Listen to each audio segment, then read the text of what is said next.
Damn, Jill's a good shot. They don't mess around in the stars. That was close.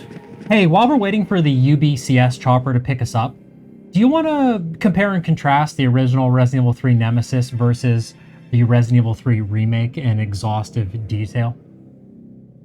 Not particularly. Well, you don't have a choice. We're going to do it anyway. All right, let's start with the intro. Resident Evil 3 Nemesis has one of the greatest CG intro scenes, in my opinion, in the history of gaming. It sets the stage so well for how overrun Raccoon is and how bleak and impossible survival would feel. Right. You get to see the police officers, right? They roll up in their cars and they open all their doors and they barricade up against the doors with their shotguns and pistols. And I think there's some MP5s in there. There's some SWAT dudes with some MP5s. And then you also get to see, it's so cool. It flips back and forth between the Umbrella mercenaries while they're doing their thing, like moving through the city. And it keeps flipping back and forth and just how both parties are getting utterly decimated. Right. It's so cool. One of my favorite parts, I mean, the whole thing is absolute cinema, but the Umbrella mercenary, he like steps into an alleyway and he like hucks that grenade, and, like blows the zombies up and they go flying. How about you? What do you think? Yeah, the CG intro, like you said, really sets the stage. The thing that always stuck with me is the UBCS guy just blasting. Oh yeah, why he's getting overrun. Yeah. Yeah, that was the coolest part. And exactly like you said, as soon as it cuts to gameplay, you're like, dear Lord, this is about to be a slog through the city. So yeah, the opening cinematic for that is perfect. Yeah, and the end of the cinematic, it's so cool. There's all this intense action during the cinematic while the police are getting mauled and the UBCS are getting mauled.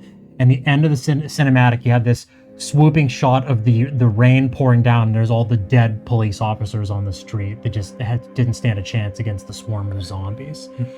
And it just goes to show just the sheer amount of zombies that are in the city and how difficult it is going to be to get out of there. Right. I mean, if you're not a STARS member, you're screwed, really. It is the way that it makes you feel. It's incredible. So how about the one in the remake? This was the first note I wrote so I played the remake first, and then I went through and played the original. When the outbreak started, you had time to play Resident Evil 3 Nemesis and then the remake, and then here we are in the street. Correct. Okay, wow, you're very fast. Yeah, Okay, go ahead. So my note was they absolutely screwed up the intro in the remake. How so? So, the opening cinematic is not that good, right? It's like the live action kind of newscast. You don't like the live action? No. Okay. I much prefer how the original did it. Okay, so that's a preference that you have. Okay. Yeah, agreed. And then you like wake up as Jill, you're in her apartment, and you're just kind of bebopping around. You go into the bathroom. You have the scene where she like thinks she's a zombie. The PTSD from the mansion. It's like, I just thought, and then after you do all this stuff, Nemesis breaks in. Is it lame do you feel like it's lame because it takes forever to finally get into the gameplay? 100%. Yeah, compared to the original. And then in the remake, right, it's basically just like a limp fest while Nemesis... limping through a corridor. Right. It's a limp festival while Nemesis is chasing you in the beginning. Yeah, let me stop you there for a moment, because I think this is really important that you touched upon how much of a slog getting through it. This is on replays. Yeah. It's a slog to get through when you want to replay the game. And as a matter of fact, I actually have a save set up for each difficulty level on my copy of the game that's saved as soon as you get to the subway. Yep. So I can just start that save on whatever difficulty I feel like playing that day, and I just skip the entire intro because it's really irritating on a replay. Yep. What about though on your very first time playing? I think live action cutscenes are awesome. They're a relic of the past.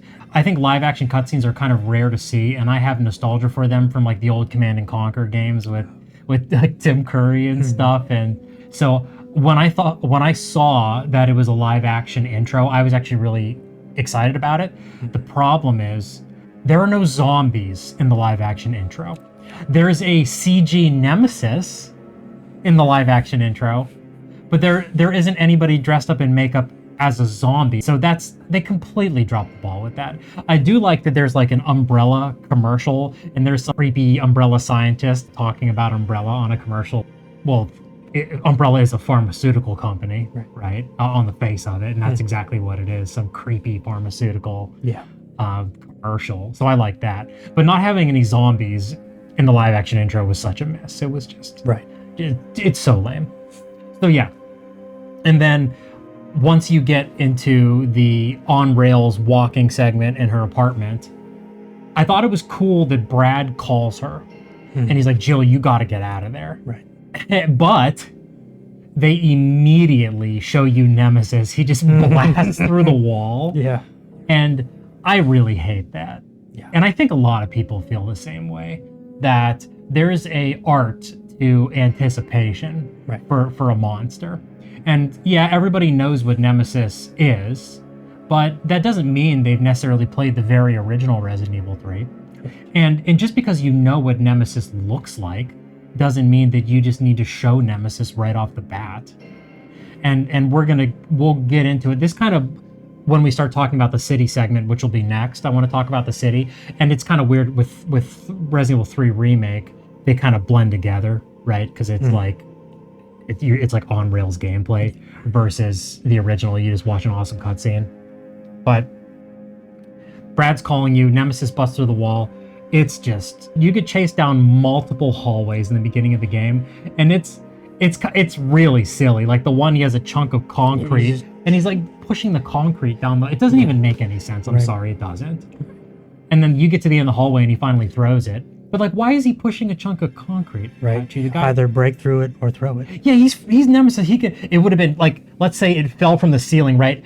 And it like fell at an angle in front of him, and he like gave it an elbow strike or something, and like wham, he like smashed the concrete in half, and then maybe picked up one of the chunks of it and then tossed it like underhand at Jill. I mean, it just could have been handled better. You know, because I don't want to just dog on the remake, because there are parts of it that I really like. I want to like offer something that I think would have been better, and that would have been better. Or imagine this. How about the hotel part, or apartment, I mean? What if that was the first level of the game? What if Brad called you and he's like, Jill, you got to get out of there. And then Jill's like, okay, she like scrambles, she gets all of her gear, she grabs her Beretta, you get your stuff, and then the first level is getting out of maybe, I don't know, maybe it's on fire. There's a hotel in Resident Evil Outbreak, there's a hotel that's on fire. It's really cool. Yeah, that would have been handled much better if they would have done that. Because what I like about the original so much is the sense of danger is immediate. It is. Right? You get blown out of your apartment, the bottom floor, and there's zombies coming at you. There's zombies behind like a barricade. There's the one in front of you. I was like, oh, piss. Like you're blocked in by a destroyed car, and there's a zombie right in front of you immediately. Yeah. And then when you drop him and you jump on the dumpster and then jump over it, there's a little cutscene where Jill gets swarmed by a dozen zombies. So they set the stage that the city is the opening cutscene sets the stage, the city's overrun, and then the gameplay reinforces that immediately. Yeah, and with how long each like walking section is in the remake, like any sense of danger is kind of taken away. Absolutely. Yeah, so you get away from Nemesis, you go to the bar immediately. This is in Remake, and Brad gets bit. Right. He gets bit. He heroically holds the door closed, which I very much dislike that. We'll talk more about that when we get to the RPD. Him getting bit instead of getting turned by Nemesis. And then you make your way forward, you pick up the Glock off of that dead police officer, and then you're like, Dario, you find him. Which is, it's similar. Very similar to the original, where you come across Dario and he's dismissive of you, and he's like, it was kind of funny. He calls Jill Missy in the remake. I didn't catch that. I think it might be you have to hit X again on the box to talk to him a second time. Be like, you know, I'm staying in here, Missy. Get your own, Missy. Missy? Would you please calm down? I'm a police officer. I'm here to help. Yeah. Oh yeah, you've been doing a bang-up job. You want to help? Go handcuff yourself to one of those freaks. Nice. So I thought they did a good job with him. Yeah. You don't get to go back and see him dead like you do in the original, but I thought they did a good job with him. And you got another crawling segment under the dang fence, yeah. Like I'm just like sitting there holding my controller for like, okay, All right, let's go. come on. But after that, and I think this is very cool, you ride the elevator up to the top of the car port. And Nemesis shoots the chopper out of the sky. Yes. And Jill gets in that muscle car. Right. I think this is so cool the way they shot this scene, where Nemesis, he's walking at you, and then you have to press a button to try to turn the key to fire the ignition on the car. Right. And when you press the button to turn the ignition, the camera pans down to Jill turning the key, and then the camera comes back up and Nemesis is a little closer. And then it pans down again and you're turning the key, and then she looks up and the Nemesis is a little closer. What did you think about that? That scene to me was very well done. Right? It blew the car part of 7 out of the water. Whoa. Oh, the car part in 7's awesome. Are you out of your mind?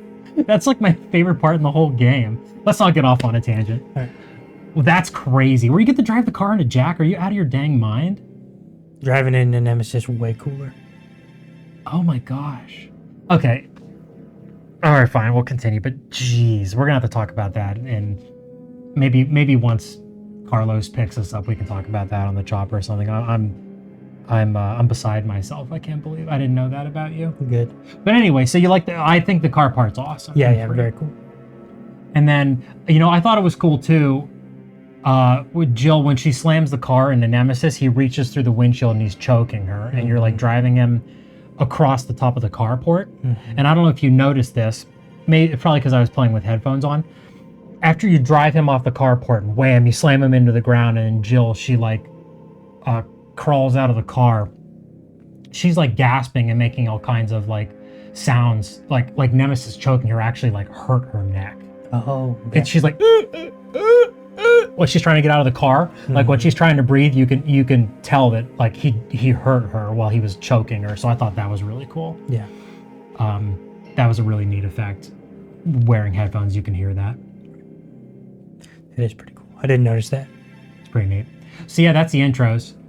Obviously, you can't. Nemesis, original RE3 Nemesis, its intro is one of the best. I think it's got the best intro in the entire series. Code Veronica's got a really cool intro too, with Claire's John Woo stuff and Run from That Chopper. But Resident Evil 3, it has the best. Original Resident Evil 2 has a good one too. Yeah. Has a really good one, and it's. But not to go off on another tangent, we're not going to do that. So yeah, that's the intros. Let's talk about the city. Let's talk about the city. Oh. Yeah, let's and we started with original Resident Evil 3, which I'm going to just call RE3 Nemesis. Okay. And then when we refer to the remake, I'm either going to call it Remake or 3-make if I'm feeling saucy or whatever. Okay.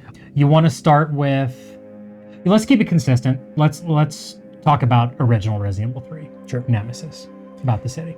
Yeah, the city in the original, to me, like, obviously it's much more expanded than it is in the remake. And I think the really cool part of the city is how claustrophobic it feels, despite it being larger in size than the remake. Like there's a lot of corridors. Yes. It seems like every time you get attacked, it's in a corridor. And there's a lot of zombies. They keep it up with making you feel like the numbers are overwhelming. Yeah, let's go beat for beat. So you meet Dario, and you go out into the streets, and it is just, the atmosphere is unbeatable. Like you hear the whispering or the whipping wind, and there's crows. You can hear the crows cawing before the music starts. Dude, it's so cool. And there are so many little little things that can happen in original Resident Evil 3 Nemesis, which are, it's like, sometimes you don't even notice them. Like, there's just little random bits worked into the game that make playing it so fun, even all these years later. Like, sometimes, you know, you go out into the street, and then the next major thing that happens is Brad breaking out from that like basement storage area, and the zombies fall. Sometimes I'll walk down that hallway, and he doesn't even break out until you hit X on the door. Yeah. Like, just little random things like that. It keeps you on your toes, even though we've beat the game 100 times. Right. Yeah, and I don't know if I just missed things in Remake, but something that I always really enjoyed about the older style games is like walking around and hitting X on everything to see if I can pick up something secret. Oh yeah, and the flavor text is cool too. Right. You know, like Jill will just comment on something you press X on. You know, just the cool flavor text. They're not in the remakes at all. Yeah. And I really like that, and that's a part of the atmosphere of those games, the originals. And so, kind of going off the design of the originals, the original city actually felt like an apocalypse is happening. Right? You have all these broken down cars, you have all these barricades. Yeah. Like, lights are off, things are broken. In the remake, like, you still have neon signs, it feels a little bit brighter, less desolate, it's wide open in more spots. It's kind of missing the atmosphere for me. I actually really like the neon signs in the remake. Really? I do. Yeah, because power is still running in the city, and I like the landmarks, and I think the signs are. I think it lends for a really cool aesthetic. Actually, in my head, I can see the donut shop in my head, like the pink and yellow. Yeah, or like there's like a coyote with a cigarette in its mouth. One of the stores just has like an advertisement for some cigarettes. Some cigarette company with like a dog smoking a cigarette. It's blue and pink. I can see it in my head right now. I actually really like that. And you know, one thing though, a major criticism. We've been talking about how it feels like the city is overrun in the original. Does it feel that way in the remake to you? Not at all. Not even close. Not even close. Like, you're not attacked by more than 4 zombies at any one point in time. And it's just, they completely drop the ball with that. And like you said, like, it has more realistic proportions in the remake, the size of the streets. Right. Like, you're in a city. In the original, there's plenty of narrow pathways in a city, but, you know, most of a city is streets. They're wide. Yeah. In the remake, they had an opportunity they have more realistic proportions. You could have more zombies. And they didn't do that at all. It's pathetic, the amount of zombies you have. And not only that, you neutralize them in such an easy way. You go through, you make your way onto the streets, right? Up from the Subway. train. Yeah, the subway. Oh. I'm going to let you continue, but... yeah, I got just a real quick point about how easy the zombies are. They're a joke. You make your way through, there's like a storage area where you can get an upgrade for the Glock, and then you come back out and you're on a catwalk above another street. Yes. And there's just a very conveniently placed barrel down there. And I almost every time I play, there's 3 zombies around the barrel, and they're not active yet because you haven't walked down on the street. So I go pop, all 3 of them, and they aggro, and they shuffle towards the barrel, and blam, I shoot the barrel, and there's those 3 zombies in front of Moon's Donuts, the back of Moon's Donuts. Right. Done. Not a problem. They didn't do a good job of making you feel nervous. Right. In the remake. But anyway, what were you gonna say? I was going to ask what you thought about the first interaction in Remake with Nikolai and Carlos in the train car. I'm glad you said because this will be easier to bounce back and forth, but like the beginning is weird because of how the intros mesh with the gameplay, but I'm glad you said something. Carlos is awesome in the remake. Yeah, they did a much better job with Carlos in the remake than the original. I love him. He's great. He's great. His voice acting is great. His personality is great. He's heroic. Him with Jill back and forth is really good. I like that he's tending to Nikolai's wounds when you first meet them in the train car. I think it's Mikhail. Oh, I'm sorry. Did I say Nikolai? It's all good. No, you're right. Mikhail. Yeah, he's like first aid spraying Mikhail's wounds in the train car. I think that's really cool. I like him talking to you on the radio as you're doing your thing in the city, trying to get the train car moving. Yeah. I think he's terrific. Nikolai, on the other hand, it's very different how he is introduced in the remake versus the original. In the original, you don't meet him until you get to the train car, an hour into gameplay. And he doesn't come off immediately villainous. Correct. He's got kind of like an intimidating voice, but he doesn't come off immediately villainous, and he's like cooperating with you and Carlos trying to get the train car moving. Yep. In the remake, the first thing you see is him shooting that wounded UBCS member in the head, and it's not even like the member was turning. He was still completely aware. He's like, no, wham, and Nikolai executes it. Yeah. And it's just like, gosh, like right off the bat, there is no questioning that Nikolai is not a good guy. Yeah. I actually prefer the way they handled it in the remake. Nice. I thought it was cool that they set him up immediately as either villainous or like a completely callous like leader. Cool. Yeah, because after he shoots him, he's not like he rationalizes what he did. He's like, it's easier to kill him now versus if he would turn. That's what it is. And then he chides Jill. He's like, what? I thought you STARS members, valued self-preservation, or where is your sense of self-preservation? I thought you STARS members were professionals. So yeah, that is very cool. I like that. Yeah, I get Quite that. a bit. Yeah, it's neat. So back to the streets of Raccoon City. Yes. Oh man. There's all these neon signs, all these different places in the remake, but there is so little to the interior environments in that game.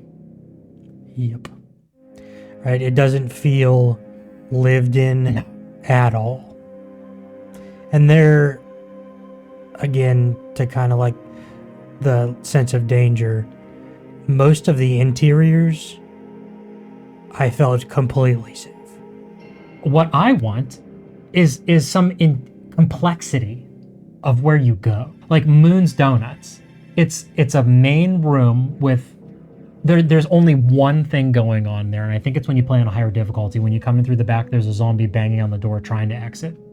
If you're not playing on that, you go into Moon's Donuts. There's nothing. There's two dead zombies at a table. And then there's the room in the back where you can save. There's nothing.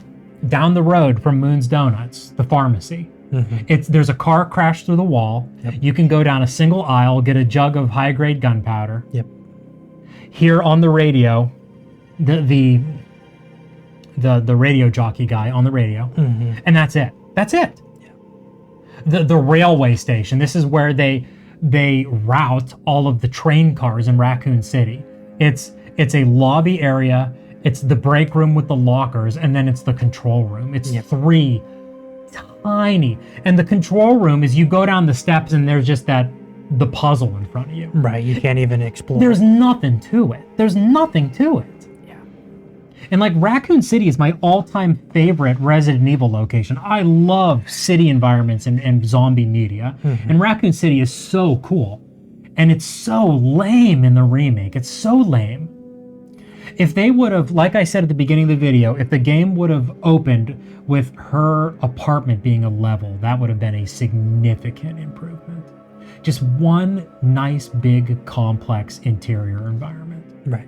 Would have been so greatly appreciated. And that's what we mean, the same thing. When I say lived in, I mean there's no zombies. Well, I shouldn't say there's no zombies. Well, there's less than you hardly any zombies in most of the interiors. Like you said, they're not complex. And they set them up around it. And you know what? In most of the outside environments in the remake, most of the zombies are taken care of by an explosive barrel. There's the one behind Moon's. There's the one where the zombies climb the fence and it gets knocked over in the cutscene. There's an explosive barrel right there. There's another explosive barrel on the opposite ends of Moon's Donuts, next to the pharmacy. There's literally 2 zombies just standing in front of an explosive barrel. In the game, in the remake, with significantly updated combat, in a game where you can shoot zombies and they're different limbs, you can freely aim, you can dodge better. In that game, the combat set pieces are significantly diminished. It's ridiculous. And this lends itself to just the game being updated. But you can fight the zombies from a great distance, right? Like all the zombies in front of the donut shop by the electrical box. Yeah. I just stood at the top of the stairs and shot them all in the head, right? And there's no way they're going to get to me before I kill them all. Well, wait, yeah, and that's where numbers would have been greatly appreciated. Imagine if it was 8 of them instead of 4. Right. And they take a lot of bullets They did. to drop. So imagine if it was just 6 of them instead of 4. You know, you start your Glock. It got a 15-round magazine in that game, like a 19 does in real life, I think. Something like that. Yeah. Like before you get the stendo from Nemesis. Imagine if it was just 6. Yeah. 6 of them that you were trying to contend with. You know, and in that case, if there were 6 down the way towards Moon's Donuts, with the cutscene where they climb the fence and knock it over, there's only 3 of them there. Maybe instead of shooting the explosive barrel for those 3 zombies in that cutscene, maybe you would save that explosive barrel for that hypothetical 6 zombies that are down there. Right. You know, just give the player some. Just make it so you have to have the gears need to turn your head and you need to make a decision instead of it being so plainly obvious what to do, and it's just not very stimulating. So what did you think about the whole segment of getting the train going in the remake versus how you traverse the city in the original? Yeah, that's a great question. Getting the train parts are so fun in Resident Evil 3 Nemesis, where it sends you on a scavenger hunt all the way across the city to all the different locations to get all the pieces to get the old train moving. There are just so many great locations in the original Resident Evil 3. And you don't get a train piece there, but I love going to the Raccoon City newspaper. How you get there and the shutter is down because a fire has started. And you raise the shutter and boom, there's like a draft, right, where the fire poof, puffs out. And then you run up the steps and then that door gets blown off the hinges from the fire. Right. Which is so cool. And depending on the route you go, if Nemesis corners you in the top of the Raccoon newspaper, it is intense. Trying to fight him with Carlos in that skinny hallway. Or you can jump out the window and land, and that's in that area right behind the newspaper station. And that's the only way you can get into that room in the game if you decide to jump out the window instead. But as far as getting the pieces for the train, I think my favorite is when you go to that, it's like an office building pharmacy thing. I don't know exactly what it is, but the place where you come in and Nikolai is over a dead UBCS mercenary and he's like typing on his laptop all creepy in the corner, like taking data. And you have to unlock the door, and how you figure out what the passcode is for the door is you turn on the TV and whatever pharmaceutical drug is being shown as a commercial, that's the password, which I think is cool. And then after you do that, the zombies, they swarm in when you go to the back and you get the oil back there. It's either the gas or the oil. It's one of the two. You get in the back of that pharmacy area. The zombies swarm in, and you shoot the valves off of those steam pipes, and the super hot steam shoots out, and you can kill the zombies. Again, a whole horde of zombies attacks you there. And then not only that, you think, oh my gosh, I'm finally in the clear. I killed that whole horde of zombies. I steam piped them and shotgunned them, and I got my oil mixture thing. And finally I can breathe for a moment. And you go back in the main area where Nikolai was, and that is now overrun with zombies. There's like 8 of them in that small room. And getting out of there, weaving past them is really difficult. And there's one right in the dang foyer too. the entrance doors. There's one right there that I always run past, and I'm always like holding my breath when I run past it to get back outside. But I think that was my favorite moment in getting all the different parts for the train. How about you?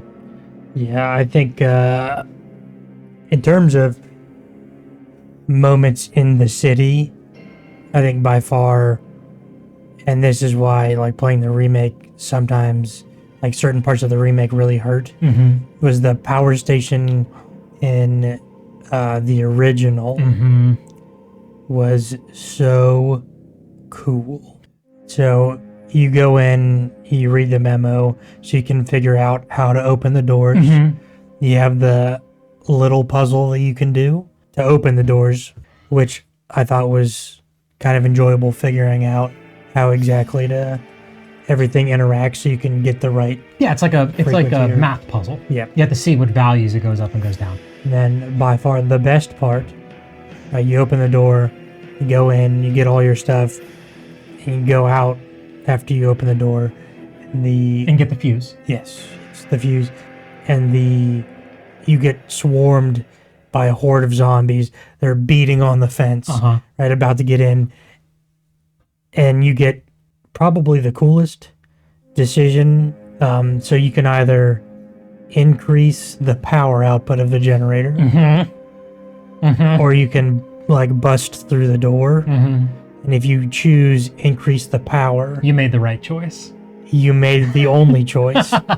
You like fry the zombies and pop all their heads. It's so cool. Yeah, you like overload them with electricity and their heads literally explode. It's so cool. See, that was by far my favorite part of the city. And then what I meant with my train question is like in the remake, it's kind of lame, right? You're just going around to get different things so you can start up the console. Oh, it's more than lame. Let's take a step back. You just talked about how incredibly cool the power plant is in original RE3 Nemesis. Let's talk about the fucking power plant in the remake of 3.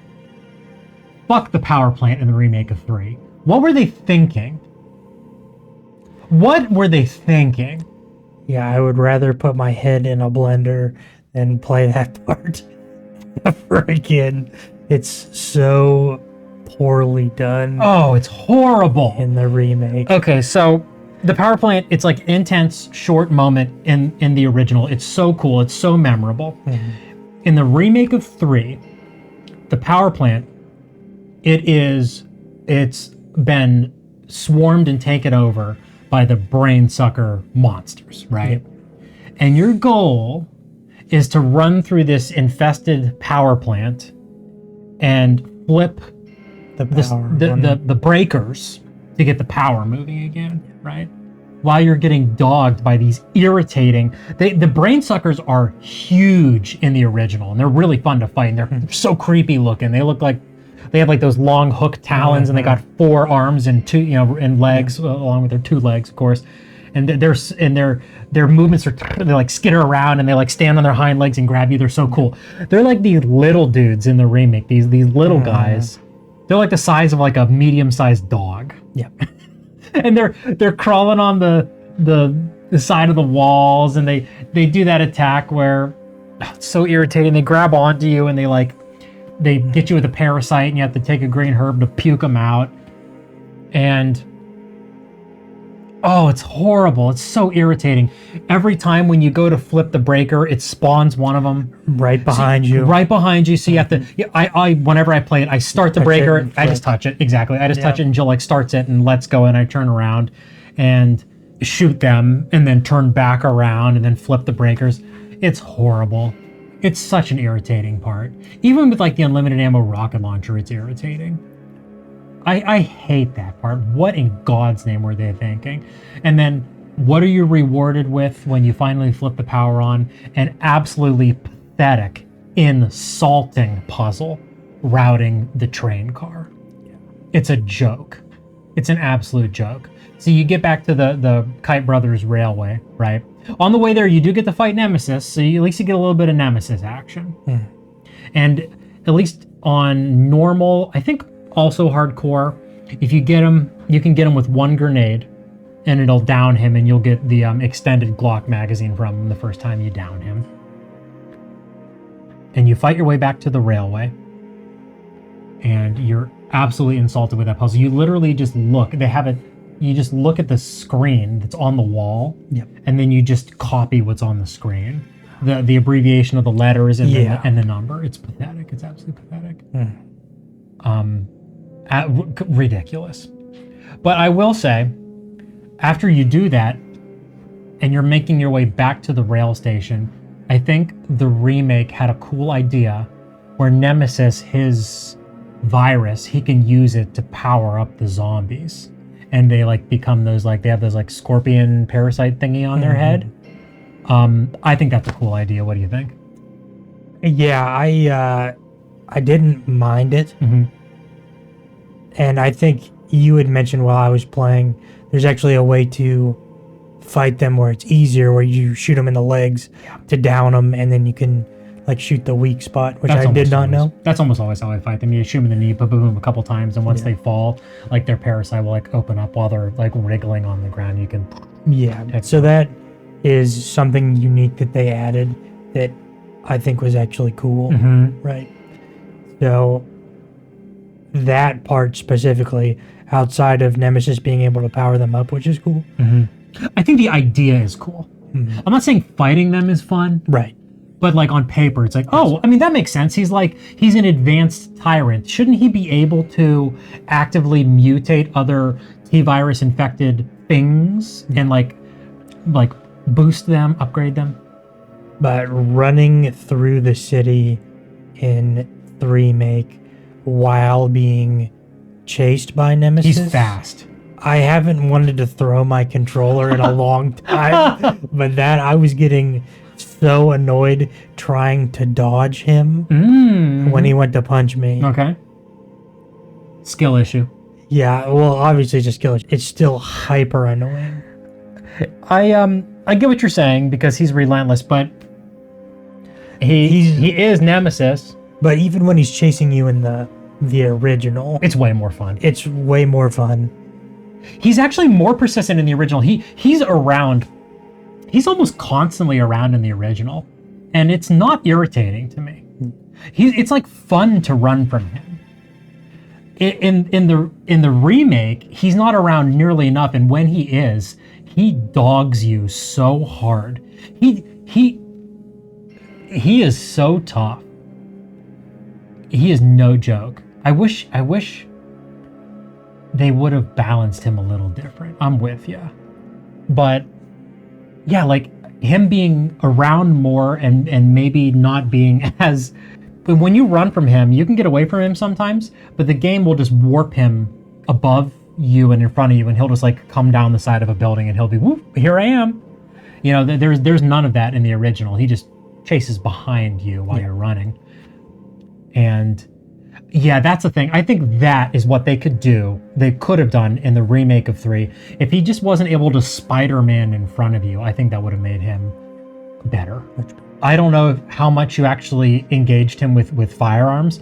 There is a cool thing that he does. If you shoot him in his heart thing that he's weak enough, he'll put his hand up in front of it and block your bullets with his hand. That's cool. I didn't see that. It looks super cool, just the animation. Yeah, I love Nemesis is so cool. He's so big and scary. Just him like lumbering towards you and he's just like blocking your bullets with his open palm. It's really cool. I like his digitized roar too in the remake. It sounds it sounds like it's like modulated somehow when he roars. It's really neat sounding. I like his voice. Yeah.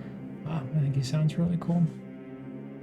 So now we're to the part where like both trains are up and running in each game. And let's take a step back, because in the original Resident Evil 3, you've done the RPD before you did the train.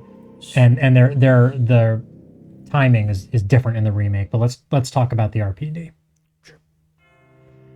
And this gives us the opportunity to finally officially discuss the branching pickable choose your own adventure moments, which are so cool. Yeah, I can't believe they took those out I know. of the remake. I know. Like that was one of my it's favorite parts of the original. and it's the only Resident Evil to have that too, Right. Which is so cool.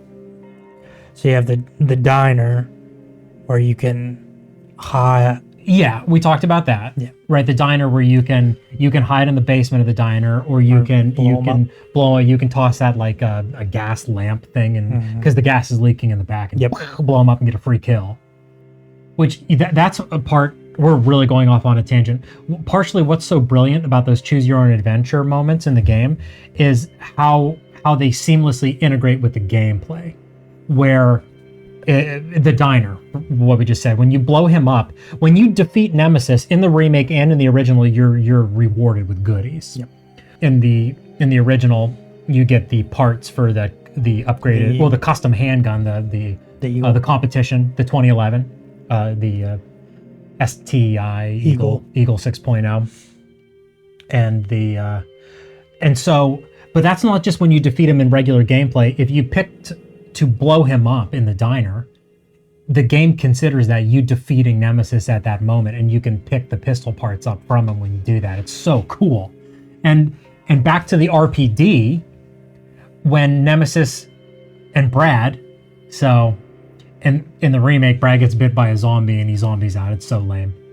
In the original, Jill finally gets to the RPD, and Brad is there, and Nemesis absolutely gores him, and you get the first time where you can pick what to do. So what do? Do you just fight the monster, or do you hightail it out of there? Yeah. What's cool, if you decide to fight the monster, how this integrates with gameplay, you don't have to defeat him. You could pick to fight the monster, so you stay outside, and then you can run over to Brad. You can pick up his stars card. Yep. And then you can run into the RPD. You can run from Nemesis, or you can just pick to run from Nemesis. And it's so cool if you pick to run from Nemesis, Jill, she runs through the doors and she locks them behind her, and you take like one step forward, and then the door, like Nemesis, like slamming on the door, and it startles Jill, and she actually like backsteps down the steps. And when you come out of the cutscene, you're like halfway down the steps at the front of the RPD. And I think that is so cool. It really sets the stage for the whole time you're inside the RPD, you're just like, I am a rat in a cage, and Nemesis is just outside, just waiting for the moment where he can attack me. Yep. See, the funny thing about the RPD in the original, the goal is to just get the lockpick. Yep. Oh, you know what? And actually, I think you get one of the key item diamonds too that you need to put in that. Yeah, the little thing. Yeah. Yeah, this whole time you're in the RPD, Nemesis is just like, I just imagine Nemesis, he's just like looming outside, like where's he gonna make his entrance? Just sniffing. Ready to make his entrance. And his entrance, when he finally makes his way into the RPD, is so cool. Where he blasts through the window in the hallway where it's the hallway near the save room, the dark, like the photo processing dark room. Yep. And you just with his rocket launcher. So you get the debut with the Nemesis rocket launcher in the RPD. And I usually fight him there on my runs, because at that point I have enough ammo. I pray to God that I get the grenade launcher in the stars room. Back to the randomness. Yeah. You can get the Magnum or the grenade launcher. And I hope for the grenade launcher, because the freeze rounds are the greatest. Devastating. They're devastating. They just trounce Nemesis. They're so good. I mean, he's still tough. Yeah. But the freeze rounds, they somewhat even the playing field. So I hope to get that and then down him and get the handgun parts. And let's talk about, that is the STI 6.0, the Eagle 6.0 in that game. It is so cool. It's got like that long eye relief scope on that mount attached to the frame, and Jill shoots it so fast, and its critical rate is so high, you just pop heads. And her reload, it's like a fraction of a second. It almost feels like it has a bottomless magazine, because Jill reloads it so fast. And it pops heads, and it's just, it's so fun. I think it's my favorite Resident Evil pistol. It's an absolute travesty that that gun never came back in any other game. I love it so much. Right. Resident Evil, they always have really interesting loadouts. And of the originals, like 1 through 3, to me, 3 has the coolest arsenal, right? And that pistol like perfectly encompasses that. What an interesting thing to add into the game. And what's cool about it is it's not an upgrade for your Beretta. It's a completely different gun. Right. You need to down Nemesis twice to get all the parts to put it together, which I think that's really cool. And although it can't take the like super ammo, The enhanced ammo, yeah. yeah, I don't think you need it. No, you don't. The critical rate's so high. It's awesome. I use it on hunters sometimes. If there's enough space between me and them. Yeah. The frog hunters later in the game, in the park area, when they come out of the water, please. Bop, bop, bop, bop, bop, bop, bop, no problem. It's so good. So how about the RPD in... This is controversial. The RPD in the remake of 3. And it's controversial because you don't get to play as Jill. Carlos. He plays our guy Carlos. Yeah. I actually enjoyed the Carlos segments. They're running around blasting people with his Mark 18 Mod Zero. Yeah. And you know what? It's people are disappointed because he plays him in the RPD. Like, well, Jill should go to the RPD, you know. Which I totally get that. I completely get that. And they probably could have had some really cool dialogue for her in the remake. But Carlos also has some great dialogue in the remake of 3. Did you ever try to, when you enter the RPD, did you ever try to like open any of the doors that have the weird like the keys, the chess piece keys, or not the playing card keys? Yeah, I don't know if I did. Like Leon and Claire get. I mean, yeah, I said that in a really. I know what way. you're talking about. Yeah, like all the like the spades. Exactly. Yeah. Yes. Since I didn't have the key, I don't think I even. Okay, you never tried them. It's hilarious. Carlos, he like if you go up to the door on the first floor that you requires one of the special keys, he like yells to Tyrell, "This is a weird fucking door."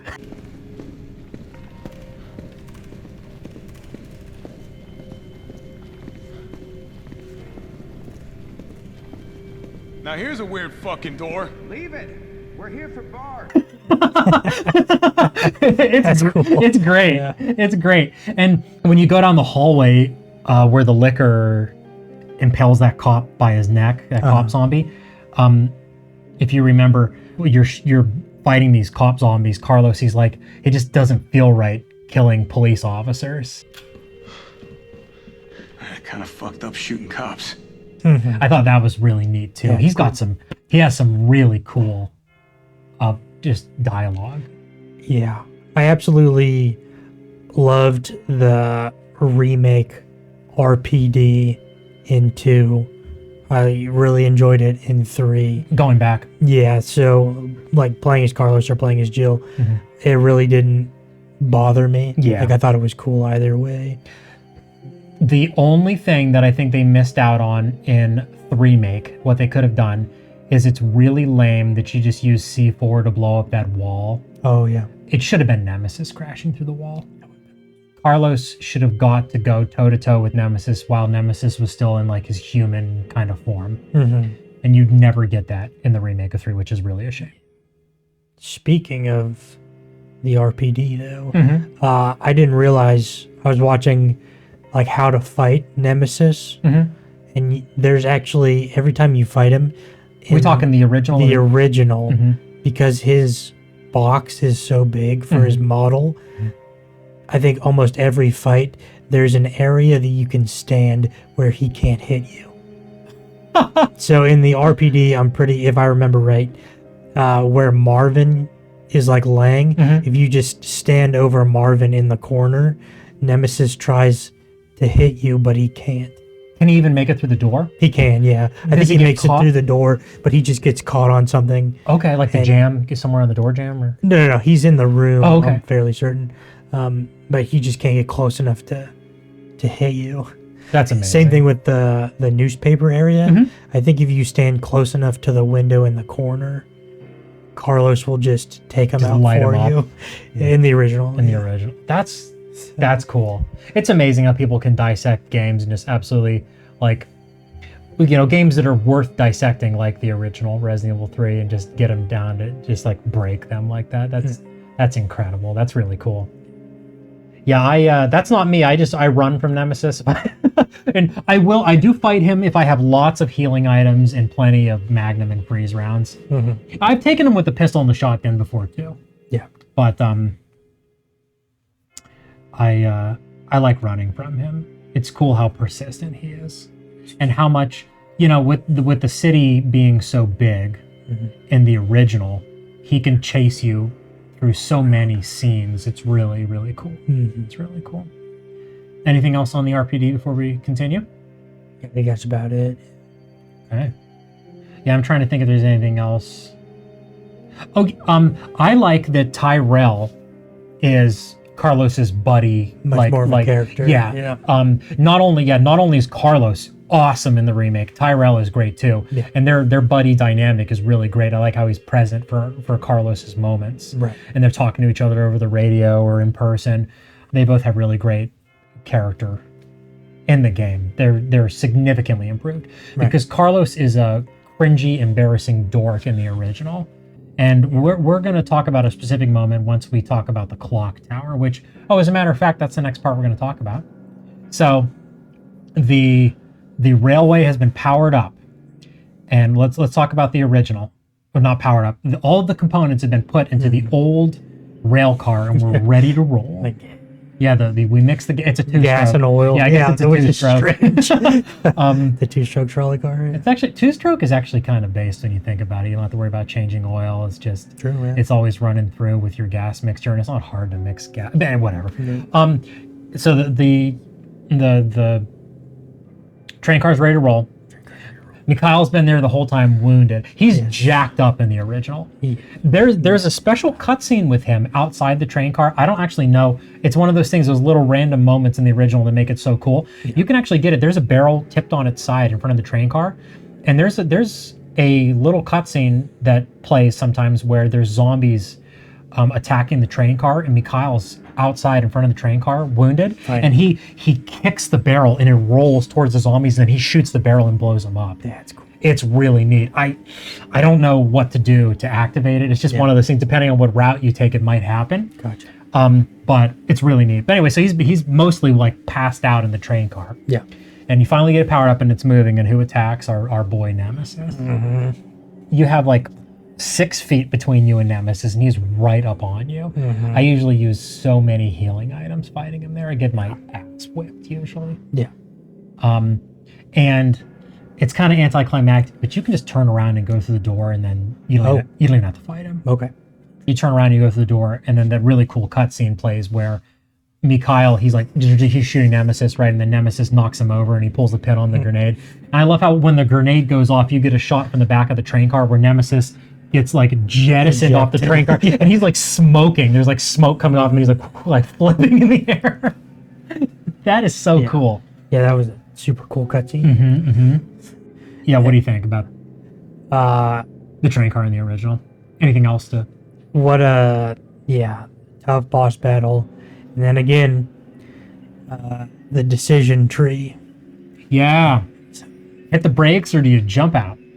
Yeah, I think I typically hit the brakes. Same. Because it just makes more logical sense to me. Right. Like that thing is going really fast. I wouldn't want to jump. I mean, I know neither decision is going to kill Jill, but I just think to myself, I think I want to hit the brakes. Right. And all it changes is where you start in the clock tower area.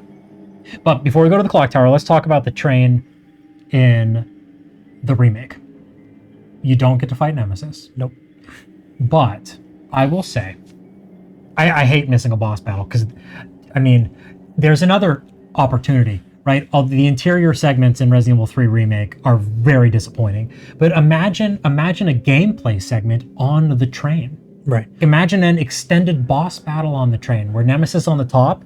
They could even kind of rip off Resident Evil 2 where Birkin is stabbing down through the top of the train car where you're there with Leon and Ada or Claire and Sherry, and have Nemesis shooting his tentacle down through the top and you got to dodge it or shoot him. I don't know, something. Yeah.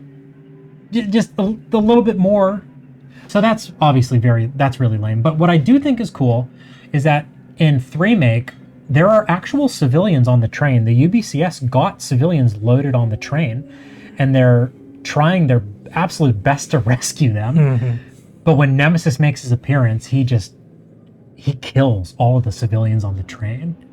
So that's pretty cool. Just how deadly and intimidating and evil Nemesis is. And Mikhail still gets his heroic moment. Yep. Gets to blow Nemesis up with his grenade with a pretty cool line. And that's the whole train segment in Remake of 3. Do you have any other thoughts on it? Yeah, it's just a cutscene. Yep. Just a cutscene. But then, clock tower time. And I want to talk about the clock tower in the remake first. Okay. Reason being, there's a lot more to talk about for the original, because the clock tower segment in the remake is just a boss battle. And before we talk about the boss battle, one thing that I very much dislike about the remake of 3 is that Nemesis doesn't stay in his humanoid form nearly long enough. I think he's so much more interesting when he's in his big, scary humanoid form versus whatever kind of beast you could turn him into. Right. And it's so silly. The train car crashes and you go out onto that bridge, and that cutscene plays, and Nemesis, he's like on fire, like, and that stupid line from Jill, when Nemesis falls in the water. I shudder to say it, but I'm gonna do it. Bitch can't even swim. Bitch can't even swim. Is what Jill says when Nemesis falls in the water. It's so unbearably cringe. Yeah, I hate that. That hurts every time. I know. Like, Nemesis is a relentless. His theme song is called The Unkillable Nemesis in the original. It's either Unkillable or Unstoppable. That's the name of his theme song. And Jill's clowning him, calling him, bitch can't even swim. I hate it so much. I hate that.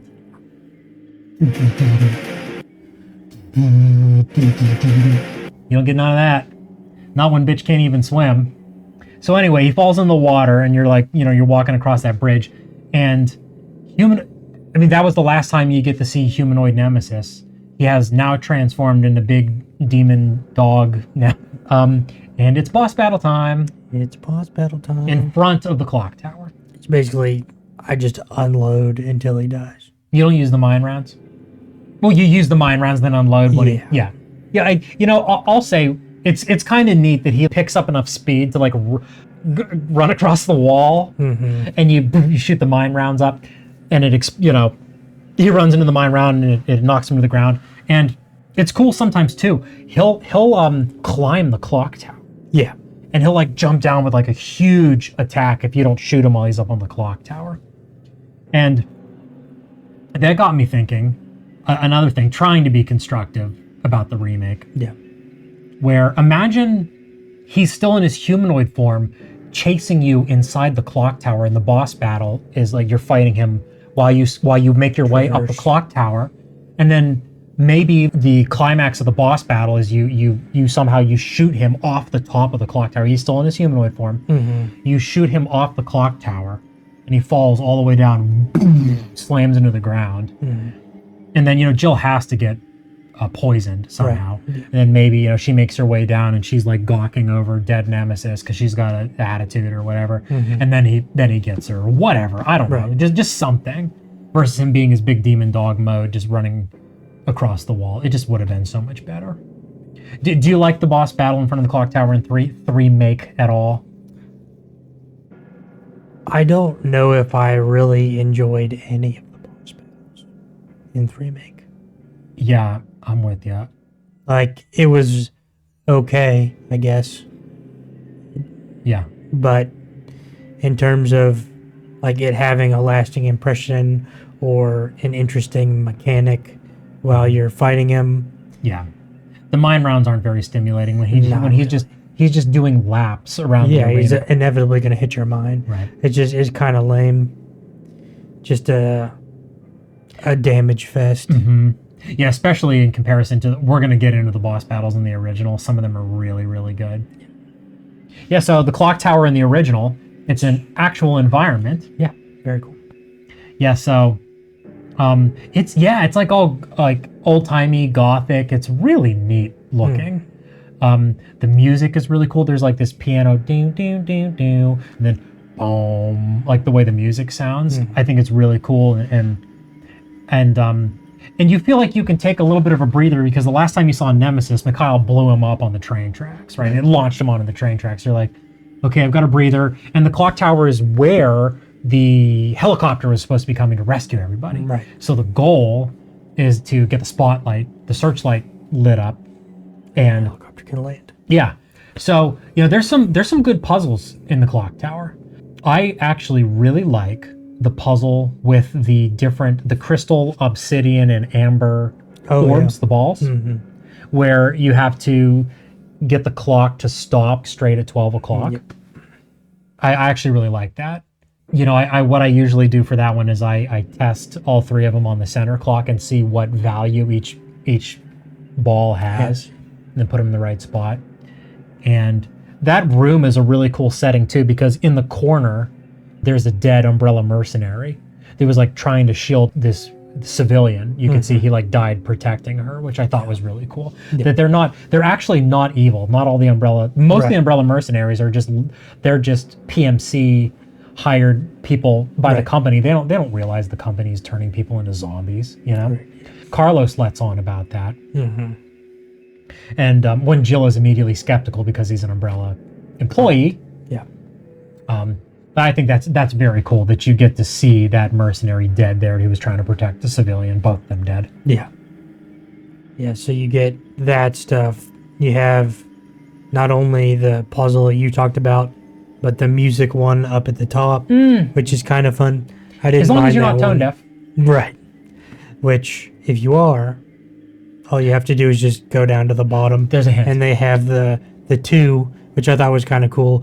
One of them is incorrect because it sounds off. And then the other one is correct because it sounds like it should. And it tells you D and U, whether it needs to be down and up. Yeah. Right. So you have those kind of interesting puzzles. A funny thing that I found, when you go back by that puzzle with the obsidian crystal, all that, if you're Jill and you try to push the big bell, Yeah, she's not strong enough. she's not strong enough. She gets mad and kicks it. So I thought that was kind of funny. That's awesome. Like there's like a A special little Easter egg. Really, there's like a special animation just for trying to push that. If you okay, that's awesome. What cool attention to detail. Right. Wow. And then again, you get a really cool decision tree after you kind of get everything done, and you get the well, because Nemesis comes back. yes. And then which one? What are we talking about here? So, do you electrocute him? Yeah, so Nemesis, you're going up the clock tower, and there's a balcony with water, a pool of water. Yep. And Nemesis comes through the door, and then the decisions. Do you electrocute him, Do you electrocute him? or do you? I think it's run away or something. You flip the light on. Oh, flip the light. Yes. You gotta electrocute. Yeah, you got to get the free kill. And the cutscene's awesome. Right. So Jill, she like unplugs the light, right, the cord, and tosses it in the water, and like zaps Nemesis. It's so cool. And after electrocuting him, I was so excited. I was like, yes, take that, you bio freak. And then you go through the door, and what happens? He's very resistant. He's right back He's up. literally right back up. You don't even get a minute of reprieve. No. He must be very electrically resistant. That leather suit, I guess. I don't know. But yeah, you go through the door to Nemesis, you hear it open behind you. Oh my gosh. Here we go. Here we go. So not only was I think at that part I was getting either dogged by the spiders or the brain suckers, and then Nemesis is behind. Yeah, me. it just never ends. He's relentless. He's relentless, but he's not. It gets your heart rate up in a good way. It's not. It's not irritating. Yes. Where you can still just you can run from him. There's an explosive on the wall. You can shoot to down him. There's stuff you can do. Right. And when a big difference is when you do down Nemesis, he stays down. Yeah. In the remake, where you come out of the power station, I grenade him and I pick up the pistol the expanded magazine for the Glock and I start running. Yeah. He'll be up. He's up 2 doors from there when you go through where Nikolai shot the mercenary in the head. Yes. Nemesis is back again. And then if you use the resources to down him again, he just goes down to 1 knee. He's down for like a minute and a half and then he's up again. He doesn't stay down. Yeah. And it's just, I just like the way they did it better in the original. Heck, they even did a better job of Mr. X in the remake of 2. Yeah. When you down him, he stays down for much longer than Nemesis. And he's also not as fast and powerful as Nemesis. But we're not talking about 2 right now. When you're traversing the clock tower, I think it's the trolley car itself that's tipped over and Yeah. there's all the flames. Yeah, because it blasted into the side of the clock tower, one of the buildings. Yes. I thought it was so cool. You're kind of searching around looking for things. And then you go back to where the trolley car is, whatever, and then you start walking back, and all those zombies come out of the fire. It's so cool. How did you handle those? Did you just shoot them? Did you do anything cool? I panicked. Well, my very first run, back in when this game came out in 1998, I turned around and ran. Yeah. I panicked and I got out of there. Right. There was a key item. I got the key item as fast as I could. I was sweating bullets and I ran.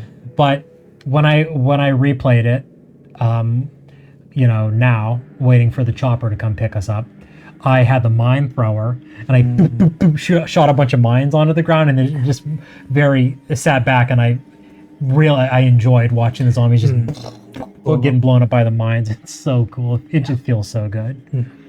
And there were like a couple of them left and I had a handful of mines left in the gun. And another cool thing from the mine launcher that's really cool is if you shoot a zombie with it, it won't instantly kill them. It'll make them like lurch backwards.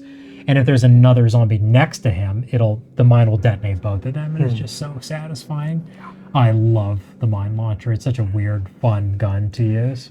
Yeah, this last run through was the first time that I actually used it. And man, is it fun. It works completely different if you put the unlimited ammo power up on it. Oh, The mines, they're like mini homing rockets. Oh my You'll God. shoot them and it'll fly out and it'll track an enemy. And sometimes it'll fly through them multiple times and it'll make little explosions each time and it blows their limbs off. It's really fun. It's neat. I like it better as an actual proximity mine, but it's pretty neat messing around with it with unlimited ammo. Right. It's cool. We got to talk about after you get the lights turned on In the helicopters and the coming? helicopters Yeah. coming. And Jill's like, oh, and then there's the hopeful music. She's like, finally, it's over.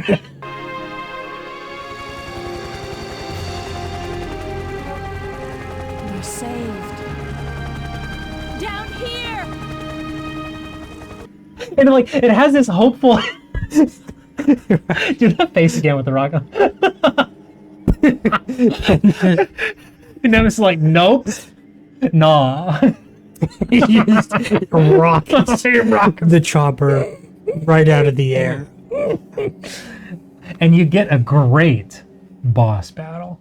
So Nemesis, he blows the chopper up, right? Wham! It slams into the ground. You have these flaming wreckage of the chopper. Yeah. And Jill is in the courtyard, and Nemesis gets her with a tentacle, and she's poisoned, right? And then Carlos, in an actual heroic moment in the original, which are rare. It's really neat. He comes out and he's shooting Nemesis, and Nemesis he knocks him back, and Carlos he's stunned for a moment, and then he sits up on one knee and he just hits him with a burst from his M4, and it hits Nemesis' rocket launcher and blows up his rocket launcher. And you can actually see after Nemesis gets up after his rocket launcher gets blown up, part of his face is blown away. It looks really cool. Still in human form. Still in human form. Imagine that. and then you get to fight him while you're poisoned. Yeah. In the courtyard. It's a really, really cool location for a boss battle. Right. The lead up is really cool with Carlos blowing his rocket launcher up. It's a great fight. And hopefully you brought plenty of freeze rounds. Yeah, what an interesting way to do a boss battle, right? It's like Jill's somewhat hurt Yeah, she's at diminished. the beginning of it. Mhm. Nemesis he's in a different, well, not necessarily a different form, but his model is different because he's been blown up and he looks awesome. So, and yeah, at this point, hopefully you have the grenade launcher. Yes, the freeze rounds. You just freeze round him. Yeah, imagine that. That would be another idea for the remake of 3. What if it was Carlos was on the ground with you simultaneously, both you with your guns up, fighting Nemesis? That could have been cool. To me, in the remake, I thought it was kind of silly how she gets poisoned. Oh, right. She like drops the gate. It like That's a cool cutscene. gets on his arm, which is cool. Yeah. And then he just like, it's like, oh my god. At least in the original, he like shoots his tentacle into her like his shoulder. Yeah. He's like, ah. Yeah, you're like, she's like face to face with him, and it's and he gets her because he's still up and in fighting shape. But yeah, in 3 remake, he's like down. You slam that gate down on his dang arm, and he there's a little spine thing. Before we talk about the hospital, I keep saying that Carlos is a dork in the original, and there is no better example of that than in the clock tower, where you get this cutscene. When you go into the room, there's like a big dining room table, and Carlos is like, "I want to die on my own terms." Yeah. Carlos, I don't believe it.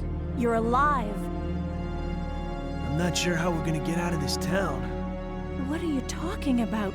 We made it! You don't get it. They have no intention of letting us make it back alive. Do you really think we can trust their great evacuation plan? Huh, it's just a piece of paper. But we don't have any other choice than to trust them right now. No, if we're gonna die, then we should get to choose when it happens. And Jill Jill literally slaps him.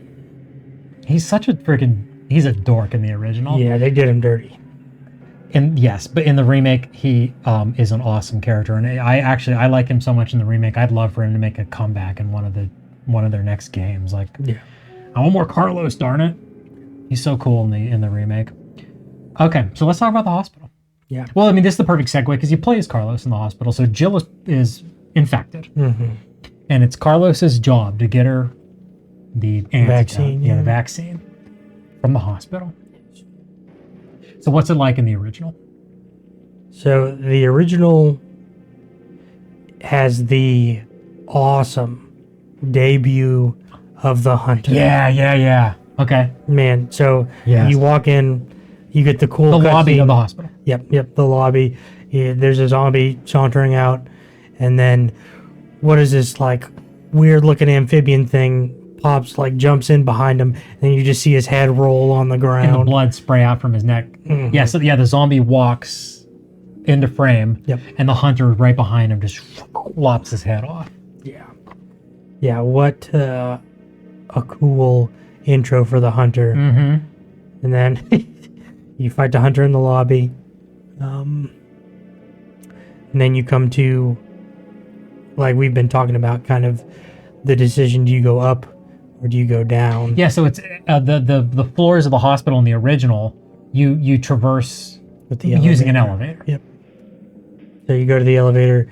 Do you go up? Do you go down? I usually go up. Yeah, I went up the last time I went through. Cutscene's better if you go down, though. We'll talk about that. But you keep going off. Right. So you go up. You have the room where you find the doctor. You get his little code. I think that's super weird. Yeah. That puzzle is goofy. It where is. it's the 2 patient rooms and they're mirrored, and you have to push like a filing cabinet onto a pressure plate, and if you push it onto the wrong one, you get zapped. It doesn't make any sense. Like, Yeah. I know it's a video game. I've never been able to suspend my disbelief with that. Right. It's the weirdest thing. I'm trying to come up with it. Maybe it was, like, even if it was some kind of therapy, what kind of therapy would that where you would be shocking the patient? It makes no sense. It's really goofy. Yeah. But at least there isn't poison gas to deal with. That's for sure. I guess I should be thankful, I suppose. Mhm. So you do that, Right. you go get down the your- elevator. Your item, then you go down. Mm-hmm. And what's at the bottom of the hospital? Yeah, in the basement of the hospital, they're cultivating hunters. Cultivating hunters. Yeah. So you walk by the hunters, another simple puzzle. You know, I always have such a tough time with that. Yeah, I just happen to remember Okay. that it's 3-1 and then the alpha. Okay. Yeah, and that is one of the few puzzles in the game that doesn't have different versions. So Resident Evil, the original Resident Evil 3, almost every puzzle in the game, there are multiple versions of it that you could get when you start a new game. Yeah. And that one is always the same, mercifully, because it's really irritating. Yeah, I guess that's something that we didn't mention about the clock tower puzzle that you like. There are so many variations to it. Yeah, there's like 5 or 6. But we'll continue on with the hospital.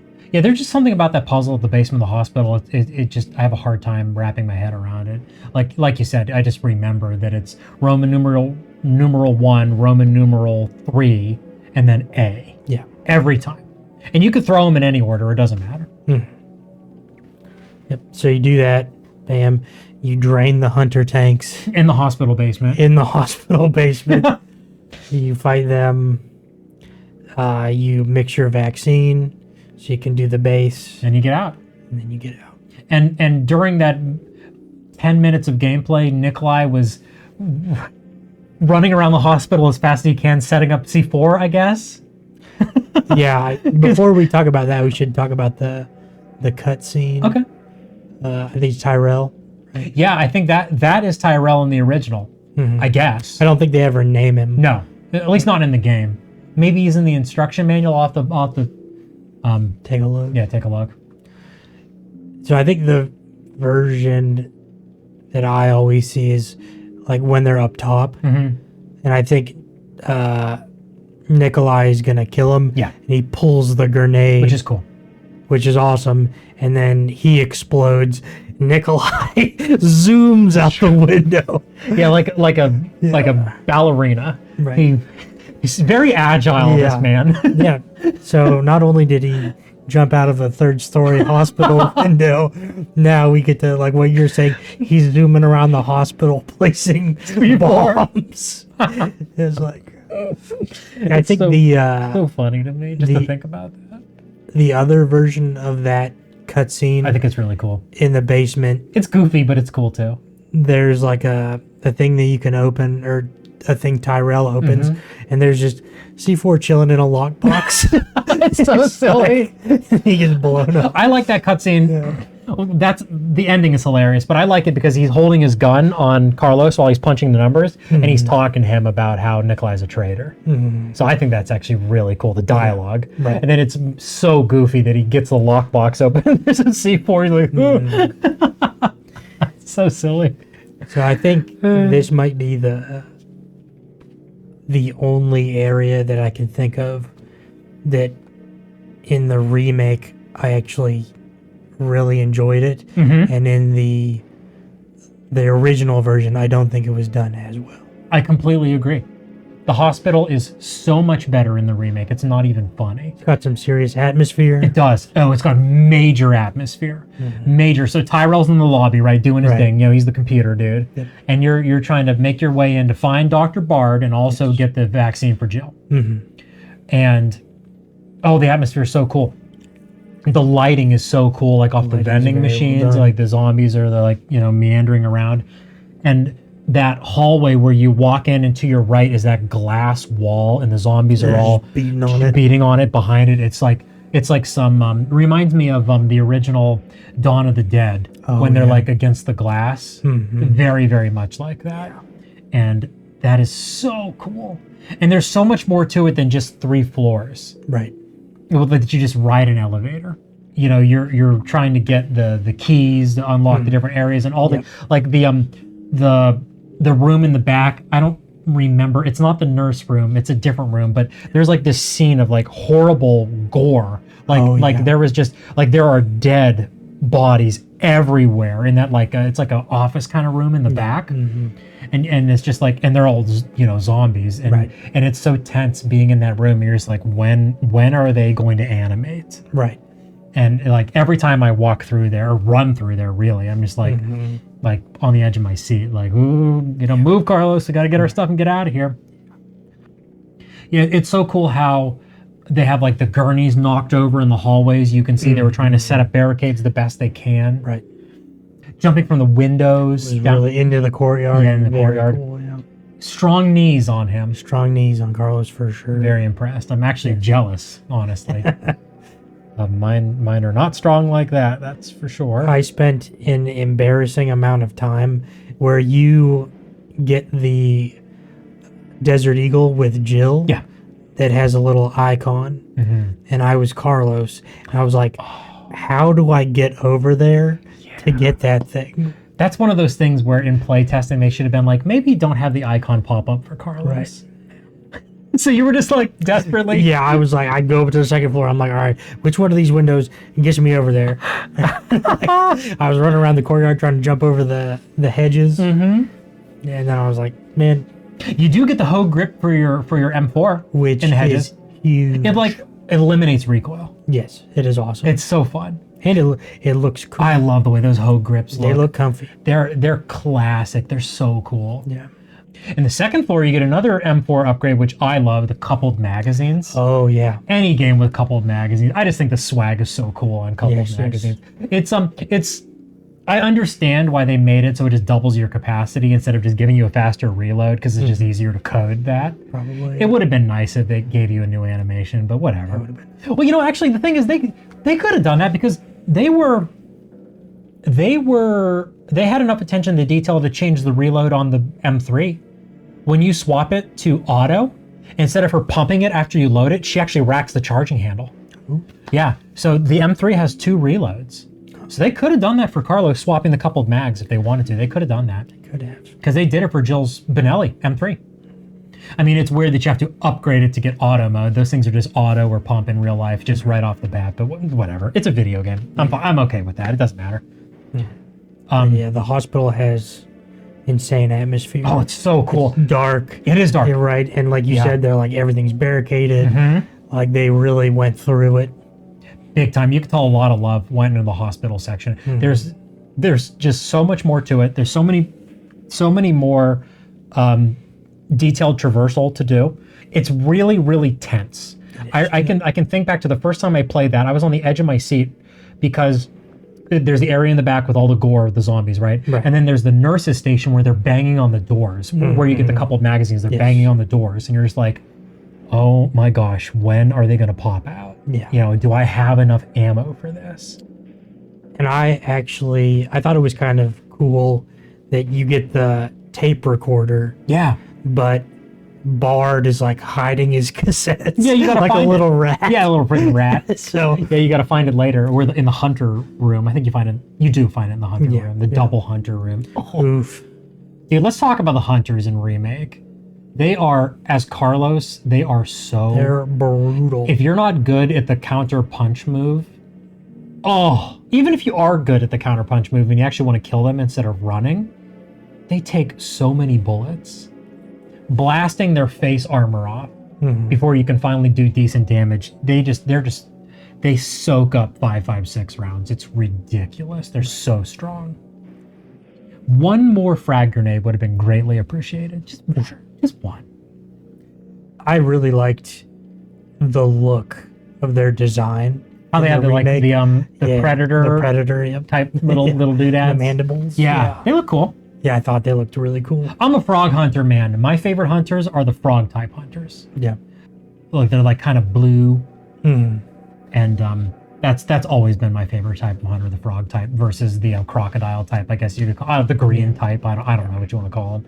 The traditional hunter type, the Resident Evil 1 type. But yeah, it's neat that they have the predator mandibles, and Yeah, they're cool. Way easier to fight as Jill. Did you know you can just pop them with like an acid grenade and then shoot them with 3 pistol rounds and they're done? I had no idea. They are mega weak to acid grenades. So yeah, you finally get the tape recorder. You find Dr. Bard, who has been executed by Nikolai. Very cool. Yeah, very, very cool. What's not very, very cool, I love the hospital. The ending of the hospital siege, I am not. Oh, man. I am not a fan. Yeah, I have never enjoyed the siege part in a game. I don't know why developers put those in. I know. I do not like them, and they are not fun. No, they're not. That should have been a Nemesis boss battle. Either at the beginning, and you fight Nemesis alongside Jill, and then she gets poisoned, or in the end when you're trying to get back to Jill, just like the original. It's actually so cool when you leave the hospital in the original and you're making your way back to Jill and Nemesis reappears. And he's still humanoid, but he's got more tentacles coming out of his arm. He's like starting to mutate more. Fighting him on the way back to Jill, I think is so cool because when you wound him, he actually stops attacking Carlos. He turns around and he starts breaking the doors down because he's trying to get to Jill. And I always thought that was so unbelievably cool. I love that. And that's what the end of the hospital should have been in Remake. Like, you get the vaccine from... Where you get the vaccine from Bard is very close to the entrance, but... I mean, Nemesis breaks through so many dang walls in that game.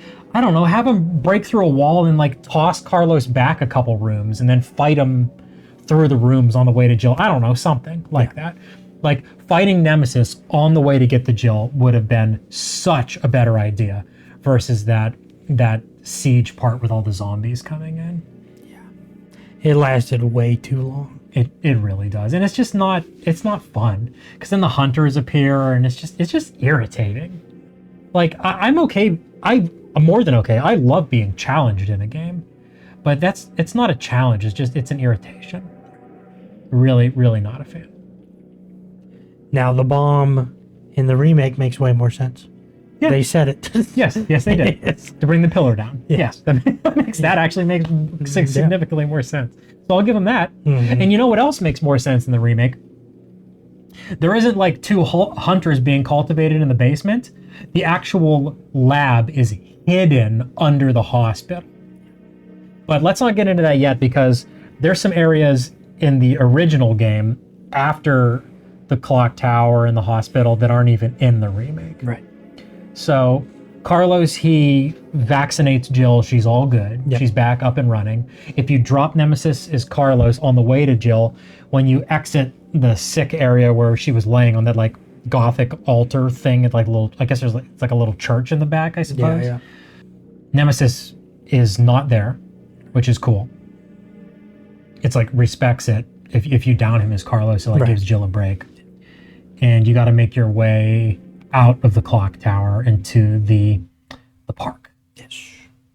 And I'd say about 50% of the time, I forget to take my lockpick.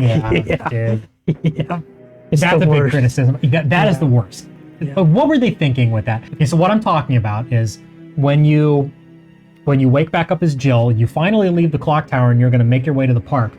But before you go to the park, there is a little break room for the park rangers or whatever that you need to go into to get a key to get into the park. Yep. But this break room, you can't just open it. You need to remember to bring your lockpick that you haven't used for hours of gameplay. Hours. And it's like, well, I could understand in a way why they did that because Carlos passes that room and maybe they didn't want Carlos to go in there. So they're like, okay, we'll just lock it, right? So you can't go in as Carlos. But imagine this, just have him, if you don't want Carlos to go in there, just when you hit X on the door, have some flavor text pop up and say, I need to be focused and go to the hospital because I need to save Jill. And then no need to bring the lockpick. Yep. But whatever, enough of a tangent on that. And what do you get in the lockpick room? It's a save room with the key to the park, which is like Literally 10 feet away. 30 seconds. It's like, this is so silly. It's mega. It's super silly. But the park is pretty cool. Yeah. It was well done and something that I didn't realize when I was playing through, in that first, like I would call it like the little hub, Yeah. where you can either go right, left, or whatever. There's like a little bridge over the water. Yeah, yeah. So if you go up on that bridge, like to where the little balcony pokes out, Uh-huh. you can actually shoot those lamps, like the street lamps, and Really? it'll rain fire down. What? Yeah. Well, you're not talking about when you fight Gravedigger and you knock the lamps over and shock him? No. Now this is like whenever you fight normal enemies there, you can lock on, which is a cool thing they added for 3. You can hit R2 and they'll lock onto, she'll lock onto environmental stuff that you can shoot. Yeah, you can shoot the lamps. It'll rain fire down on whatever you're fighting, whether it's the hunters or the zombies. No way. Yeah, I didn't realize that. Saw somebody do that. I was like, dang. I don't think I've ever even ran out onto that balcony up there. I'm gonna have to replay the game like when we're done. Well, after the UBCS takes us away on the helicopter. That's crazy. Wow. really cool. How cool. Yeah.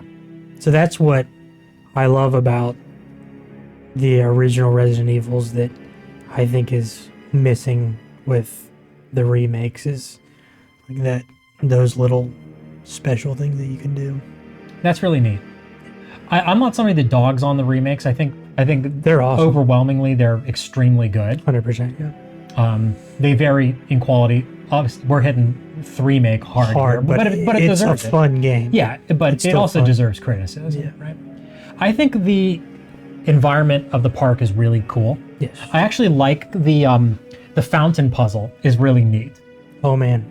And here's why. It's one of those things that like I think it makes sense in the game's world. Like it's like first you look at it, it's like you're moving these gears and it like makes a fountain shoot or whatever. But if you look at it, it's like an attraction for children. If you think about it, it's like a park, right? You go there with your kids, and it's like, okay, here, son, like mess around with the gears and see the water change. Like, and I think that's actually really cool. Like a cool reason to have that puzzle. Yes. And I think it's cool that the actual answer, you have to kind of walk around and see. 'Cause, me, I did all the combinations. I was like, what the heck is going on? Like, At least you're being honest. yeah, so Kudos. I did all the combinations. I realized it wasn't doing anything. I actually like went away to do other things. Oh wow. I was like, okay, I gotta progress the story somehow. And then you so I was just walking around everywhere, just pressing X on things, trying to figure out what to do. And then I, stumbled my way over to the corner and I was like, oh, the freaking answer is right there. Yeah, I mean, well, it makes sense because I wouldn't immediately think to just jump in the water. Right. So I get you. I understand that. That's awesome. That cracks me up. Yeah, so you drain the water and you come up on the other side and you do your thing in that little cabin where like the UBCS had their like command center, their like secret command center. Yeah, which somehow was walled in but has no door. That makes no sense. But yeah, It doesn't make sense on literally any level because it's like, well, he walled it off because they didn't want anybody else to find it. Well, why not just the guy's got explosives, just blow it all up or light it on fire? Like he doesn't want any evidence. Okay, man, I get it. So what makes more sense, lighting the communications equipment on fire, or like mixing some mortar and putting some bricks under the fireplace? It's so video gamey. Yeah. It cracks me up. awesome. Yeah, so all that, and then it's time to fight the Gravedigger, which can be really irritating or kind of cool. If you run it away, like from where you start, Yeah. it'll there's like a cutscene that happens where the lamp poles get like cockeyed or whatever, and then you can shoot them so they fall or knife them into the water, and then it electrocutes the Gravedigger and the boss battle's over. Which that is without a doubt the best way to do that. Yeah. Because that's a tough boss. It has a lot of HP, Right. and it hits for a lot of damage. And you're fighting it in a narrow area. It's kind of hard to dodge. Yeah. So like depending on how you set Jill up when you're waiting for it to emerge, you can kind of get yourself really hurt if you don't have a lot of, and killed if you don't have a lot of healing items. It's a tough one. It's a toughie. Yeah, so that area nothing to talk about for 3 Remake because that area didn't exist in 3 Remake. But now it's time to talk about the lab. Yeah, you make your way through the park, and then like the lab in the original, it's like a factory. It's an old, dilapidated factory. And on the way there, it's pretty cool. Nemesis, you get another choose your own adventure moment, right? He attacks you on the bridge. Yep. What did you do? I'm pretty sure I pushed him off. Yeah, I pushed him. That's what I did too.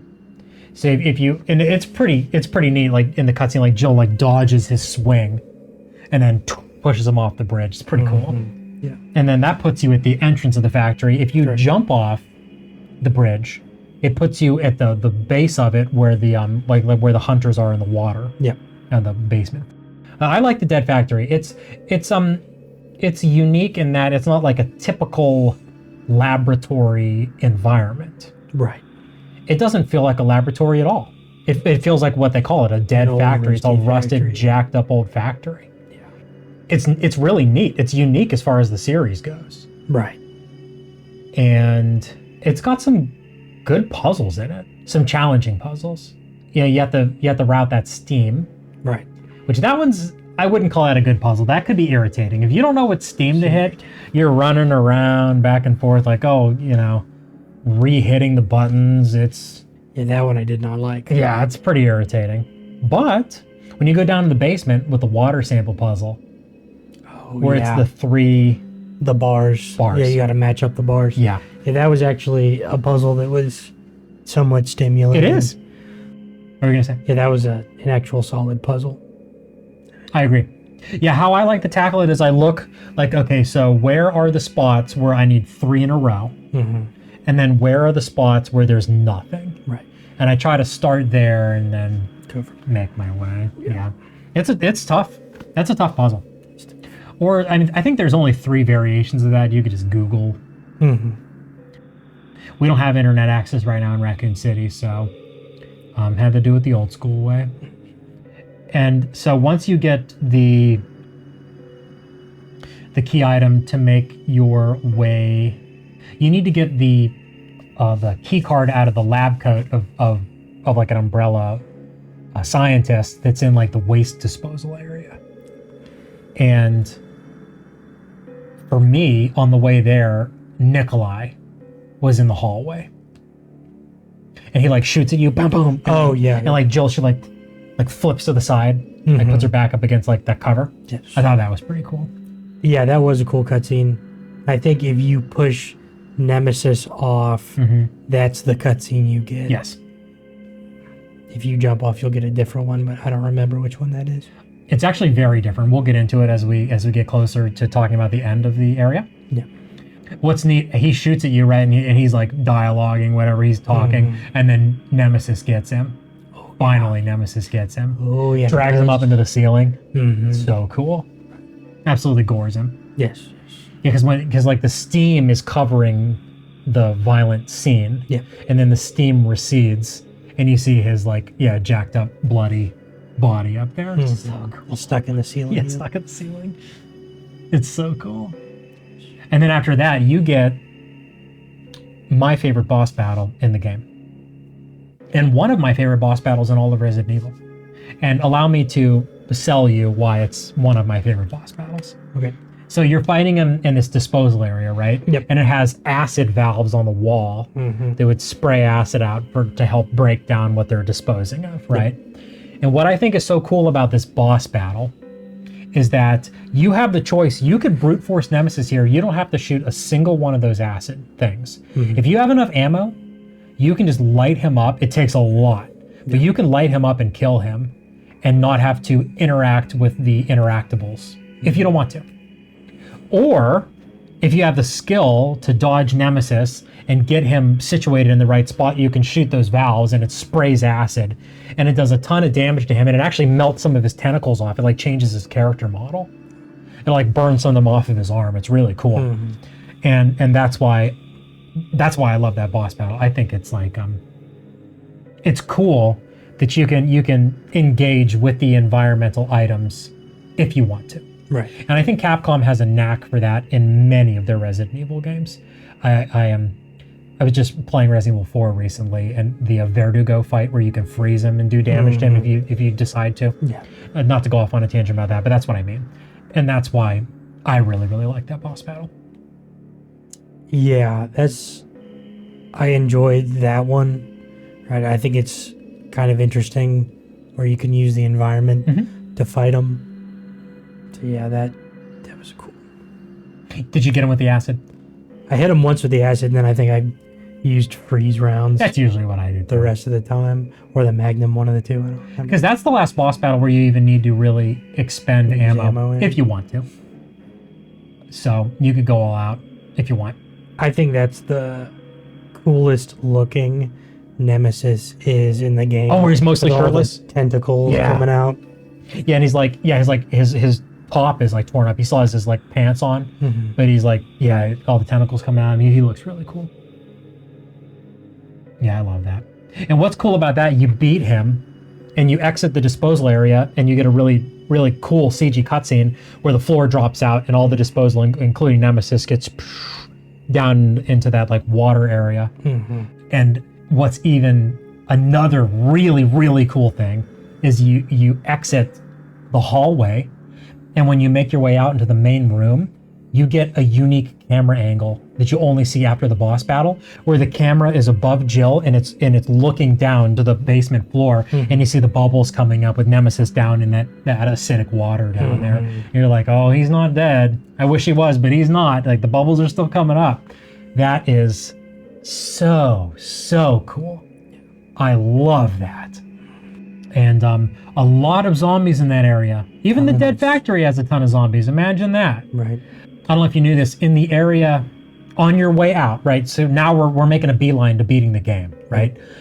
Where you did the water sample puzzle, you get a key with like a little dongle on it, and you can rewrite that dongle. And on your way out to the end of the game, you can go down where that steam puzzle was, and you can unlock a locker and get a rocket launcher. Did you know that? I did. For the final boss, if you want to hit him with a rocket and wound him. But yeah, so you make your way out to the final boss. What do you think of the final boss? In The arena first. Let's talk about the arena. It's claustrophobic, Yeah. right? I thought they did a really good job of keeping the tension up. The scenery, The scenery's cool. the tyrants, the dead tyrants. Right. And you immediately know what you're supposed to do. It's nerve-wracking. It's claustrophobic. In a good way. In a good way. Very well done. Yeah, you're powering up a railgun. It's so neat. And what I love is that the first shot of the railgun bores a hole in that center area that now gives you a little bit extra room to move. And even better than that, it gives you an area to funnel Nemesis through to make sure he gets hit by the railgun. Yes. It was very well designed. I love it. And it just feels good hitting him with it. Oh, yeah, because it goes in slow motion and he like rears up as it's blasting through him. And it looks so cool. The final choose your own adventure moment. What did you do? Did you finish the monster or did you leave? Oh, I finished him, yeah. Did you? You want stars? I'll give you stars.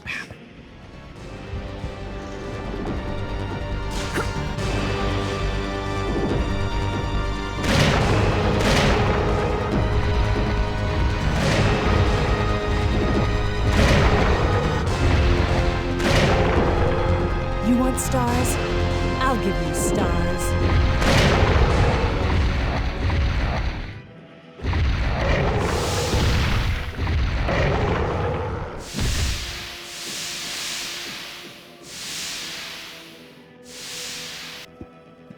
People really like that. Yeah. I think it's turbo cringe. I'll be honest. I think it's absolutely turbo cringe. That's I hate funny. it. You want stars? I'll give you stars. I've never liked that. Yeah.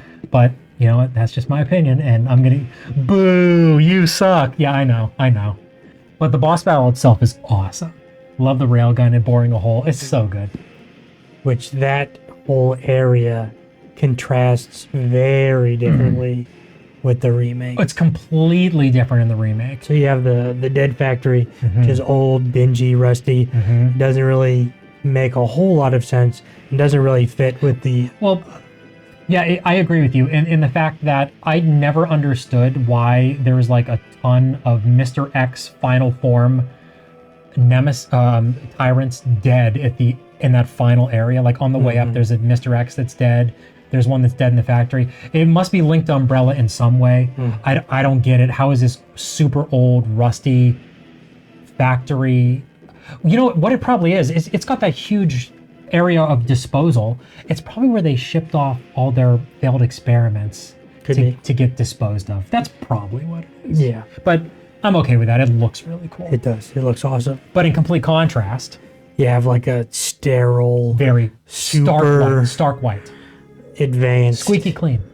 lab. That makes sense in continuity with the remake of 2 because it looks like the lab in 2. They look the same and they're both Umbrella labs, so that's cool. Makes sense. And it's connected to the hospital. Yeah, it's underground. Rather than just being like Next to the park, across the rickety bridge. In the original, it's like it doesn't make a lot of sense. It doesn't. But I don't know, maybe controversial opinion. I actually like the dead factory better than the sterile. That's probably not a controversial opinion. I think most people would feel that way. Yeah. It's something different, you know?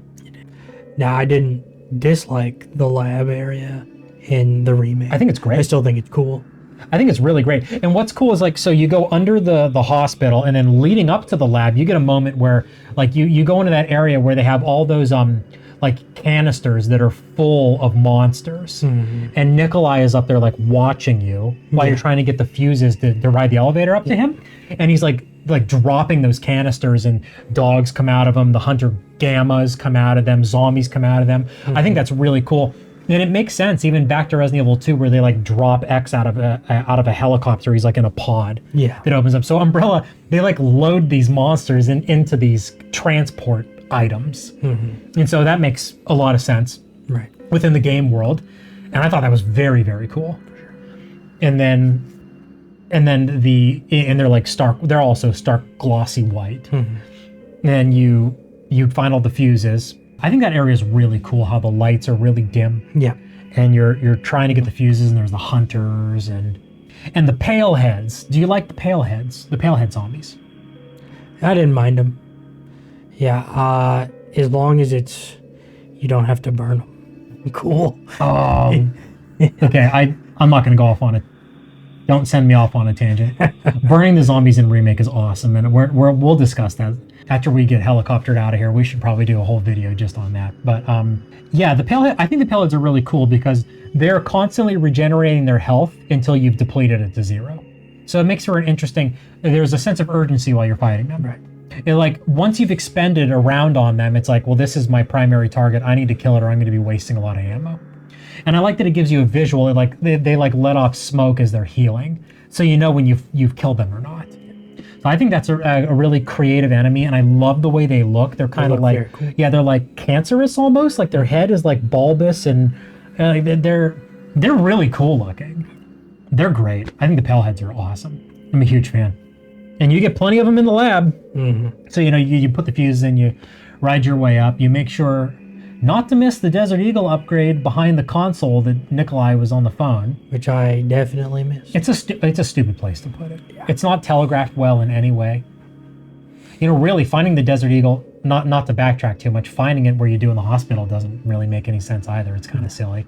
But yeah, and then you're finally in Nest 2 is the name of the lab. Nest 2. And I'm a huge fan of the lab in the remake. I think it's not big, but the rooms that are in it are really, really cool. Like you get that USB flash drive, and you put it in the console to unlock that area where the pale heads are, and you see like suspended from the ceiling are like pale heads in those like vacuum sealed bags, which is really cool. That's how they like store them, I guess. Which that is super, super neat. And then you make your way through that hallway, and there's like tyrant failures in those pods suspended in that water. Ones that didn't grow properly, reject tyrants, or maybe they're still cultivating them or incubating. I don't know what, but it's really, really cool. Yeah, I'm a big fan of that. It's an area that's not large, but it's dense. All of the different rooms are very, very cool, and they're distinct. Yeah. And I think they actually did a really excellent job. For sure. And I think I actually like the lab better in the remake. Yeah. I think it's very, very cool. Every room is really memorable. I like how when you go up the steps in the first area, there's like a hallway where you can see like these server racks behind glass, and they're like all tipped over, and their like lights are still blinking. It's really cool looking. What's not great? Knew this was coming. What's not great is the last two dang boss battles. Oh my gosh. They're not great. Not at all. They're not even close to great. No. I talk about how much I love the acid room battle in the original. In the remake, it is completely different. It's like a massive arena, a big circular arena. What are you gonna say? It's very strange. Yeah. Like Nemesis he's running around the outskirts, and then he's hiding behind He plays hide and seek with one of the transformers, and you or shoot, whatever it is. Yeah, you like, yeah. Well, like really, what are they? You like shoot the red lights, and it lights up with electricity. What even is that? No idea. It does look cool though when he gets zapped and he rolls down into the arena. I do like that. Yeah. But that boss battle would be better if there was some more Carlos engagement in some way. Right, yeah. Why is he just snitching where Nemesis is? Yeah, Jelly's behind tank 4. He's behind. It's like, why isn't he trying to shoot him too? Yeah, I mean, it doesn't make a lot of sense. Anything. It just would have enhanced the boss battle and made it better. Even if, like, zombies come out, right? From like the they have like these drain areas in the side, and zombies come out of them. Like, even if he was like, this would be cool. How about this? What if he was swinging the crane to kill the zombies? And it was like he's being helpful, but it's also a hazard. Like, you don't want to get hit by it. You're fighting Nemesis, he's smashing zombies, and you're dodging his crane while you're fighting Nemesis. That would be cool. That would have been cool. Just something. Yeah. Something different.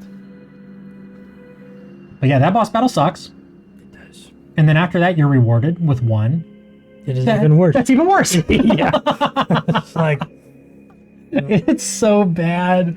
I hate the last boss battle. I wish it was just a cutscene or something, which is like the worst thing you can say when you're playing a game. Right. Oh, it's so bad. Nemesis, he's like a giant flower thing with arms.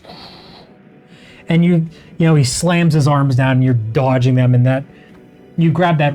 Jill handles the railgun in this one, and it is like comically large. It's so silly. It's ridiculous. It is ridiculous. It's like something I would have expected to see in like a Devil May Cry game. Legit. Not a Resident Evil. Straight up. And I don't know if you noticed, when you fire it, the recoil from it cracks the concrete under Jill's feet. I didn't notice. It's ridiculous. So you just pop his pustules. Yeah. And then you shoot him with the railgun twice. And it's done. Like dodging his his attacks, if you aim after the dodge and the slow-mo thing comes up, she'll aim at his like glowy parts. And if you have the burst Glock, the Glock 18 that is burst for some reason in that game, I think it's like one burst per thing and you'll get them. But it's not fun. I don't like it. I just don't like it. And it's not like it's that engaging in the well, actually, it's super engaging in the original. What I was about to say is you don't have to shoot Nemesis a lot in the original, but you're doing stuff. Yeah. And what you're doing is cool. Like the railgun is charging and it's counting down 5, 4. It's like 3, 2, 1, like that got that cool computerized voice. Yep. And it's like it's engaging and it's intense and you're like locked in. And with this one, you're just like, okay. Okay, he's swinging vertical. Okay, I'll dodge it. Bop, bop, bop. Okay, he's doing the horizontal one where he goes, where he like army crawls almost with his arms. And you're like, okay, well then I need to stand in the corner. It's so lame. I hate it. I hate it so much. When she finally kills him, I will say it's cool when she finally kills him. She jams a railgun in his mouth, and when she shoots it, the massive hole that it melts through the wall is what you walk through. Right. So that's cool. I'll say that. And you get the goofy cutscene where you shoot Nikolai in the shoulder. And you fly away in the chopper with Carlos. And that's the end of Remake. So let's talk about some final, like, straggler items that I didn't get to touch on. Let's talk about the loadout. Oh, man. Original Resident Evil 3 is one of the best loadouts in the whole series. By far. You know, you get, you got your standard Beretta. Yes. Oh, and let's weave this in with gameplay too. Let's talk about guns and gameplay because I was about to mention the enhanced ammo, Yeah. which leads into crafting. Right. So, you got your standard Beretta. That can take enhanced rounds, which is really cool. This is not in the remake. If you make enough with the same type of rounds, eventually the rounds that you produce are enhanced for shotgun shells and for pistol rounds. Yep. And you get a completely different recoil animation. And they sound different, and the cartridge cases look different. Yep. They're nickel plated, the enhanced pistol rounds, and then the hulls for the enhanced shotgun rounds are blue. It's so cool. I love that.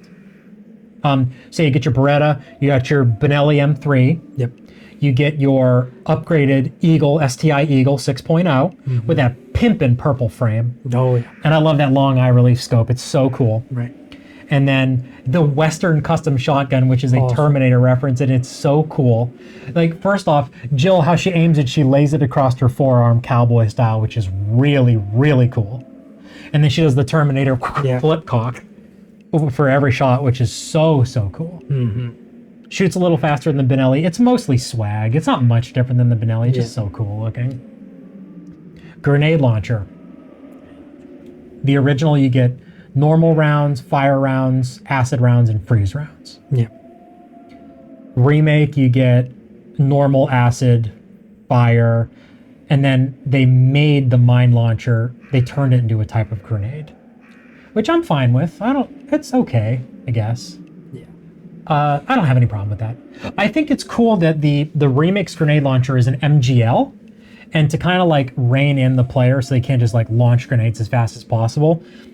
When you get the grenade launcher, you get like a file that tells you that it's not fully functional. Right. And so every shot, after Jill shoots it, she has to manually rotate the cylinder, which is kudos to them. That's really cool. Yes. Like they could have just like capped your fire rate. You know, like no matter how fast you click, she can only launch it and you have to launch it.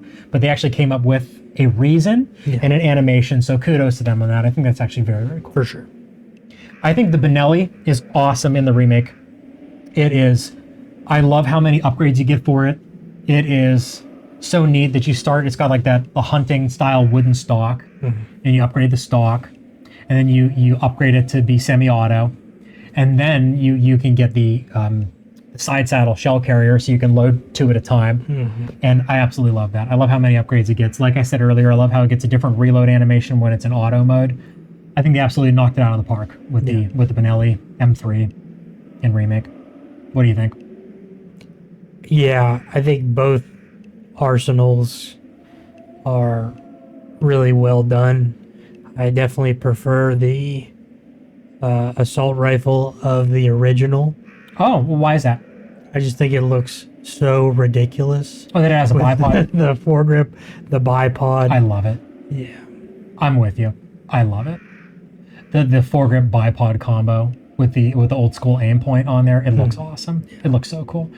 But the M4 in the remake is no slouch either. It gets a ton of upgrades. Right. You get the aim point, optic, you get the coupled magazines, you get the Hogue grip. Grip. Is that all the things you get? I think so. Yeah, that's a lot. That's a lot of upgrades. For sure. So that's really cool. I glossed over. So you have a Beretta in the original. In the remake, you have a Glock. Yes. Glock 19. Old school one, like Gen 2, it doesn't even have a rail on the frame. Right. That gets a lot of upgrades.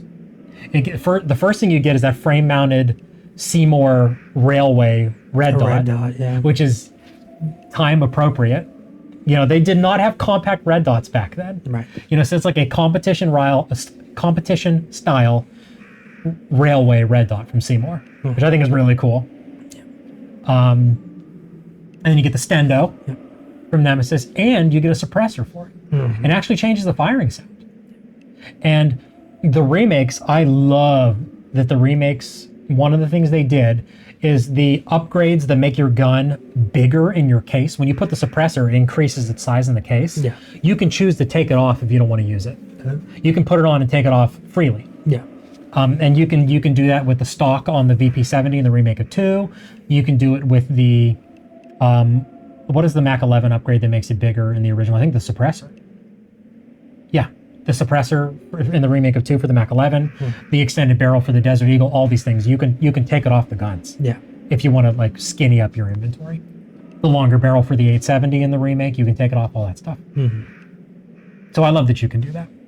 What do you think about the Magnum versus Magnum? They did it. It's so lazy.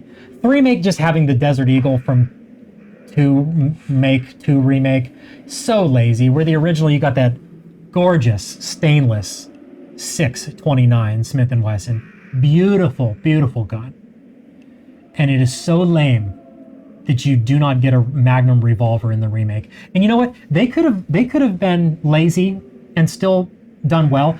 Chief Irons has a Magnum revolver in a cutscene in the remake of Resident Evil 2 that never makes an appearance again. Yeah. They could have literally just taken Chief Irons' Magnum and gave it to Jill. It's black. Change it to be stainless and just give it to Jill. Why didn't they do that? They could even reuse the dang reloads for Claire's J-frame from Resident Evil 2. Right? She has a revolver. So Jill, they literally could have just reused those reload animations instead of doing another Desert Eagle. Yeah. Where the original had that beautiful stainless Smith. It breaks my heart. And you better believe I modded the PC version of that game to give her the revolver. 100% I did. I did it. That segues into the crafting. Yeah. The crafting is much, much more nuanced in the original. Right. You know, the remake, you jam 2 gunpowders together and you get something. But the original, you could combine up to 3 in a single jug, and you could really make some interesting combinations. Like you could use the gunpowder to make grenade rounds. Yeah. And instead, in the remake, they just have separate powders for grenades. Right. And that is also watered down from the original. You could take your gunpowders and mix the gunpowders with grenades and make rounds. That's how you make the freeze rounds. You combine an A with the B to make a C, to make the blue C, and then you combine the C with the grenades and you make your freeze rounds. All of that is missed in the remake. They very much watered that down. There's no hot-rodded custom ammo in the remake, none of that. So that was watered down, and I missed that from it's way, way, way better in the original. Yep. And then one thing that's better in the original though or in the remake is the dodging. Much better, yeah. It's like it happens by accident in the original for me because the timing is so difficult. I'm not an expert, and sometimes it actually sets me up for failure. Where if you hit, so to dodge, you can either hit the R1 to ready your weapon at the right time, or if your weapon is ready and you hit X to shoot, if you time it and it's the proper timing for a dodge, instead of shooting, you'll dodge instead. And in those cases, I'd rather shoot. Yeah. Like if it's a dog that's jumping at me, I'd rather just shoot it in the mouth with my gun and knock it over versus dodging. And then if you dodge the dog, Jill could potentially roll. So now Jill is in between 2 dogs and I'm in a worse spot. So them upgrading the dodging for the remake was a terrific idea. And I think they did a really nice job with it. I like how you lock onto their heads when you make a dodge. It feels good when you do it with a knife. If you dodge, then you can come up with a slash. It's much better in the remake. I'll give him that. And it's cool that Carlos has a unique dodge where, he doesn't just dodge their attack. He gives them a freaking straight and knocks them over. It's really cool. So yeah, I really like that. Yep. Good stuff. So yeah, overall, I very much actually love both games, but 100%. But obviously, the original Resident Evil 3 Nemesis is the better game. It's By far, obvious. You know, it's just there's so much more to it, and I have a major soft spot for pre-rendered backgrounds that I absolutely love. All of the detail that's in them. It's incredible the amount of detail. Each one looks like a painting, and they're gorgeous, and I love them. They're timeless, and both these games are great, but the original is better. Yeah. So when was that? When was that chopper supposed to come by?